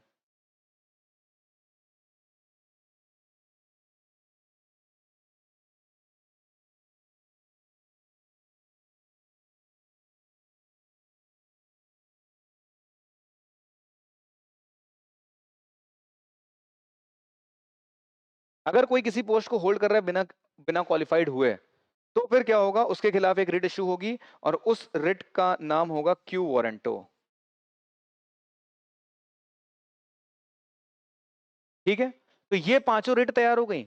बहुत ज्यादा पूछी जाती हैं, दो दो बार देखना, 3 बार देखना, 4 बार देखना, इस वीडियो को बार बार प्ले करके DPSP का पार्ट और ये पार्ट जरूर इसको देख लेना, बहुत इंपॉर्टेंट है। ठीक है, तो अब मुझे नहीं लगता है कि आप में से कोई भी ऐसा होगा जिसको कोई दिक्कत आएगी इस क्वेश्चन का आंसर देने का।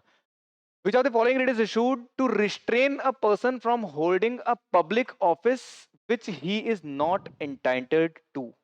तो मुझे नहीं लगता है कि आप इस क्वेश्चन का आंसर नहीं कर पा रहे हो, तो इस क्वेश्चन को मैं आपके ऊपर छोड़ता हूं, आंसर करो। ठीक है यार, अभी देखा ना हमने, क्यों वारंट हो जाएगा इसका आंसर। ठीक है, holding a designation without qualification, यही चीज हुई कि public office, holding a public office to which he is not entitled to, तो ये हो जाएगा क्यू वारंटो।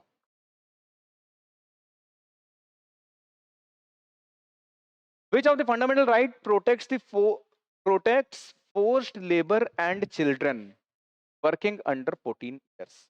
आपको याद है हम लोगों ने राइट अगेंस्ट एक्सप्लॉयटेशन पढ़ा था। ये चीज ऐसा नहीं लग रहा है कि अगर कोई छोटा बच्चा है उससे काम कराया जा रहा है तो एक तरह से उसको एक्सप्लॉइट किया जा रहा है, उसके बचपन को एक्सप्लॉइट किया जा रहा है। तो ये चीज किस में कवर होगी? राइट अगेंस्ट एक्सप्लॉयटेशन में। और राइट अगेंस्ट एक्सप्लॉयटेशन की अगर मैं बात करूं तो फिर मुझे कोई बता सकता है क्या मुझे कोई बता सकता है कि कौन से आर्टिकल में बात करी गई है? मैंने बताया था थोड़ी देर पहले आपको, आप पे छोड़, ठीक है। राइट टू फ्रीडम कौन से आर्टिकल में बात करी गई है? आर्टिकल 19, 20, 21, 22। राइट टू इक्वलिटी कौन से में बात करी गई है? आर्टिकल 14, 15, 16, 17, 18। Right to religion 25, 26, 27, 28। तो ये बचा कौन सा हुआ बताओ? आप पे छोड़ता हूं मैं।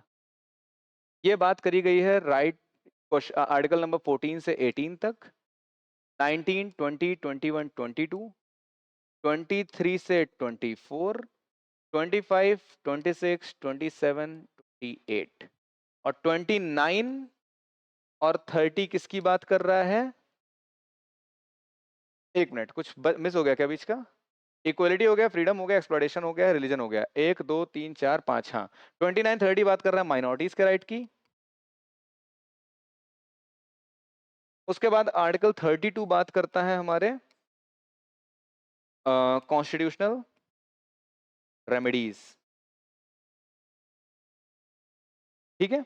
इसके बाद 33, 34, 35 इन तीनों आर्टिकल्स में यार बेसिकली बात करी गई है आपके मिलिट्री से रिलेटेड जो एक्शंस हैं, क्योंकि जो मिलिट्री का आदमी है उसका ऊपर जो ट्रायल होगा वो नॉर्मल कोर्ट में नहीं चलता, उसका कोर्ट मार्शल होता है, ठीक है। तो अगर मिलिट्री के आदमी ने कोई अपराध किया है तो उसका कोर्ट मार्शल होगा, उसका नॉर्मल कोर्ट में नहीं चलेगा ट्रायल। इस वजह से वो सब उन सभी आर्टिकल्स में उसके बारे में बात करी गई है, ये आपको ध्यान रखना है। तो राइट अगेंस्ट एक्सप्लॉयटेशन में ये चीज कवर होगी आपकी। Which article is related to abolition of untouchability? Untouchability बहुत ज्यादा इंपॉर्टेंट, बहुत ज्यादा पूछे जाने वाला क्वेश्चन में से एक है। आर्टिकल 17 में बात हो रही है अनटचेबिलिटी की, और जरूरी है आपको पता हो कि आर्टिकल 16 में क्या बोला गया है। तो आर्टिकल 16 में बोला गया है equality of opportunity in employment.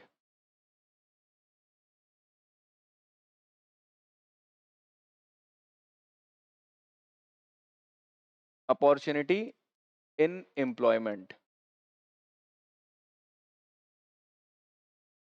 की इक्वलिटी। आर्टिकल 17 अनटचेबिलिटी की बात कर रहा है। आर्टिकल 18 कहता है एबोलिशन ऑफ टाइटल्स।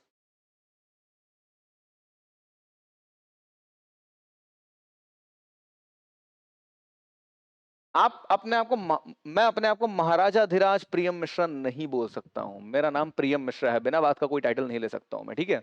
कोई टाइटल्स अलाउड नहीं है। जैसे गांधी जी को फादर ऑफ नेशन बोलते हैं, हम लोग फीलिंग्स जुड़ी हुई है बोल देते हैं, बोला गया है इसलिए बोल देते हैं, लेकिन अगर कॉन्स्टिट्यूशनल वे में देखें तो आर्टिकल 18 ये इस बात पर रिस्ट्रिक्शन लगाता है कि आप ऐसे टाइटल किसी को नहीं दे सकते। तो कॉन्स्टिट्यूशन के हिसाब से Mahatma Gandhi is not the father of our nation. समझ में आई बात? वो हमारी फीलिंग्स है इसलिए उनको हम बोल देते हैं। आर्टिकल 19, गांधी जी अगर प्रेजेंट होते हैं और खुद को बोलते हैं I am the father of nation, तो आर्टिकल 18 जो है ना उनके ऊपर रिस्ट्रिक्शन लगाता, उनके खिलाफ केस फाइल कर सकते थे उसमें, समझे। आर्टिकल 19 बताता है फ्रीडम ऑफ एक्सप्रेशन, स्पीच, ये सारी चीजें। 19 से 22 तक पूरा फ्रीडम के बारे में बात चलती है, तो आर्टिकल 19 फ्रीडम पे फोकस करता है। आई होप इस बात में सभी को क्लियरिटी है। 16 कह रहा है who was the first law minister of independent India. Law minister, law से रिलेटेड सारी चीजें बी आर अम्बेडकर ही याद आने चाहिए ऐसे केसेस में। पंडित जवाहरलाल नेहरू की बात करी जाए तो ये क्या थे? प्राइम मिनिस्टर थे, ये थे लॉ मिनिस्टर।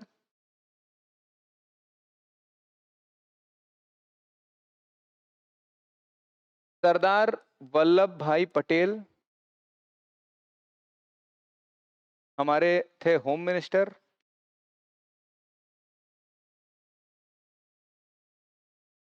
ये आपको पता होना चाहिए। एजुकेशन मिनिस्टर कौन थे? आपकी जिम्मेदारी है, आप मुझे बताओ एजुकेशन मिनिस्टर कौन थे। कमेंट बॉक्स में बताइए who was the first education minister. बता दूं क्या? हिंट दे देते हैं, हिंट दे देते हैं। First education minister of our country was a Muslim. Muslim थे, इतना हिंट दे दिया है। कमेंट बॉक्स में मुझे बताइए who was the first education minister of our country. Home minister Vallabh भाई पटेल हैं, प्राइम मिनिस्टर कौन है, नेहरू जी हैं, लॉ मिनिस्टर कौन है, अंबेडकर साहब हैं। In which year first general election was held? तो पहला जनरल इलेक्शन कब हुआ था? पहला जनरल इलेक्शन हुआ था हमारा 1950s में। पढ़ते हैं कहानी में आगे। Which one of the following is not an element of state?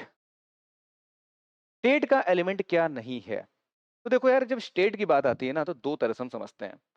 जब हम पॉलिटिकल साइंस पढ़ते हैं तो स्टेट का मतलब होता है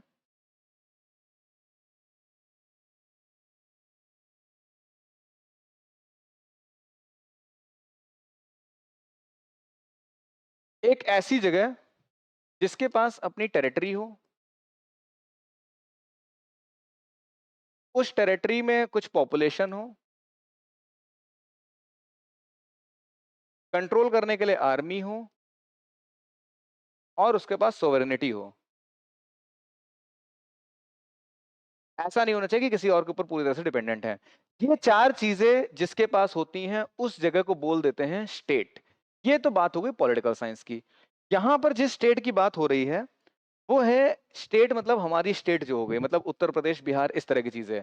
यहां पर स्टेट की बात हो रही है तो बात हो रही है उत्तर प्रदेश की, बिहार की, झारखंड की, ये वाली स्टेट्स की बात हो रही है। और अगर इन स्टेट्स की बात है तो हर एक स्टेट के पास अपनी पुलिस होती है, हर स्टेट के पास अपनी गवर्नमेंट होती है, अपनी पॉपुलेशन होती है, लेकिन किसी स्टेट के पास आर्मी नहीं होती है। हमारे देश में आर्मी हमारी यूनियन की होती है, स्टेट की नहीं होती है। ठीक है। India shall be the union of states, article 1 कहता है, क्या कहता है? India is the union of state. India, that is Bharat,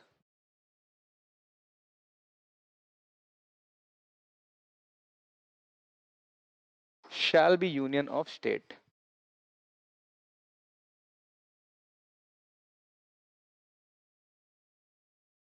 इसका मतलब क्या है? इसका मतलब है कि हमारे देश में बहुत सारी स्टेट्स हैं और ये सारी स्टेट्स अपना एक यूनियन बना ली हैं, और ये है हमारा भारत। ठीक है। आर्टिकल 1।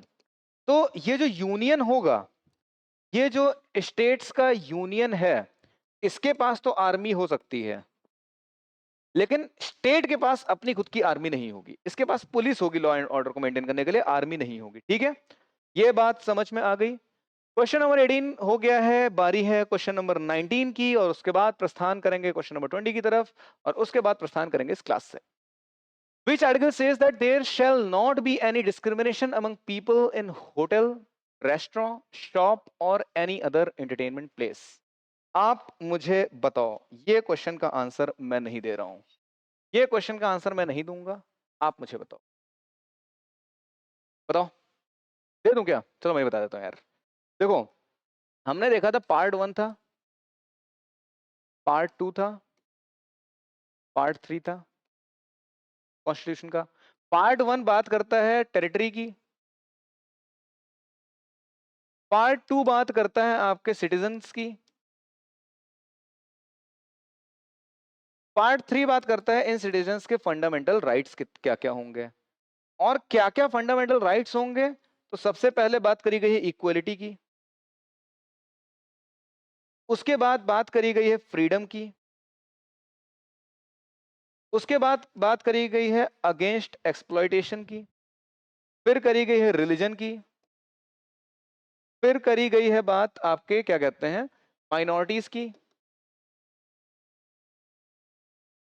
और उसके बाद बात करी गई है कॉन्स्टिट्यूशनल रेमेडीज की। अगर इक्वलिटी की बात करी जाए, अगर इक्वलिटी की बात करी जाए तो आर्टिकल नंबर 14 से लेकर के 18 तक की बात हो रही है। तो 14 से 18 तक का जो आर्टिकल है, आर्टिकल नंबर 14 से 18 तक अगर हम बात करें तो ये बात कर रहा है किसकी? इक्वलिटी की, फंडामेंटल राइट्स और इक्वलिटी की बात कर रहा है। और यहां जो बात बोली गई है, क्या बोली गई है? यहां पर बोला गया है there shall not be any discrimination among people in hotels, restaurant, shop और एनी अदर एंटरटेनमेंट प्लेस। तो यहां पर क्या लग रहा है? इस लाइन में इक्वलिटी की ही तो बात करी जा रही है।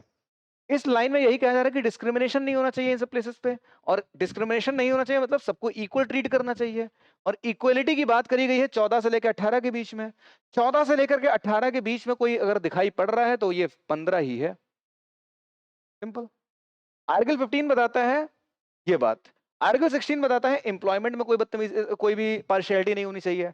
आर्टिकल 16 हो गया। आर्टिकल 17 हमको बताता है कि हमारे यहाँ अनटचेबिलिटी नहीं होनी चाहिए। 18 बताता है इक्वल है सब लोग, कोई अननेसेसरी का टाइटल नहीं ले सकता है। एबोलिशन ऑफ टाइटल्स की बात करता है। एबोलिशन ऑफ अनटचेबिलिटी की बात 17 कर रहा है। 16 बात कर रहा है एम्प्लॉयमेंट की। 15 बात कर रहा है there shall not be any discrimination among people in hotels, restaurant, shop और एनी एंटरटेनमेंट प्लेस। आर्टिकल 14 आपको क्या बताता है? आर्टिकल 14 आपको ये बताता है, आर्टिकल 14 आपको ये बताने की कोशिश करता है कि जो लोग इक्वल हैं उनको इक्वल ट्रीटमेंट मिलना चाहिए, इक्वलिटी होनी चाहिए। ठीक है, तो ये सारी बातें क्लियर हो गई। आई होप सारे नोट्स आप प्रॉपर बनाते हुए आए होंगे चीजों के। They the one and only CJI who holds the designation of president in the absence of president. ये कौन सी बात हो गई? और समझते हैं जरा। मान लो हमारे देश का कोई प्रेसिडेंट है, मतलब है ही, लेकिन इनकी हो गई है डेथ, इनकी प्लेस हो गई है वैकेंट।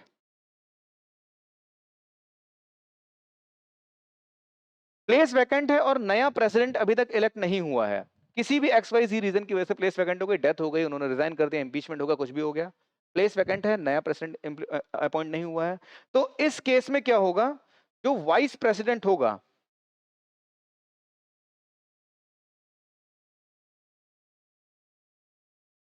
वो इनकी जगह को फिल करेगा। वो इनकी जगह पर प्रेसिडेंट की तरह एक्ट करने लगेगा। इसको सैलरी, सब कुछ, सारी सुविधाएं प्रेसिडेंट वाली मिलने लगेंगी और अगले 6 महीने के अंदर इलेक्शन कंडक्ट करा लिए जाएंगे प्रेसिडेंट के। अब क्या है कि मान लो कि प्रेसिडेंट की भी डेथ हो गई है और वाइस प्रेसिडेंट की भी डेथ हो गई है। तो अगर वाइस प्रेसिडेंट की प्लेस भी वैकेंट है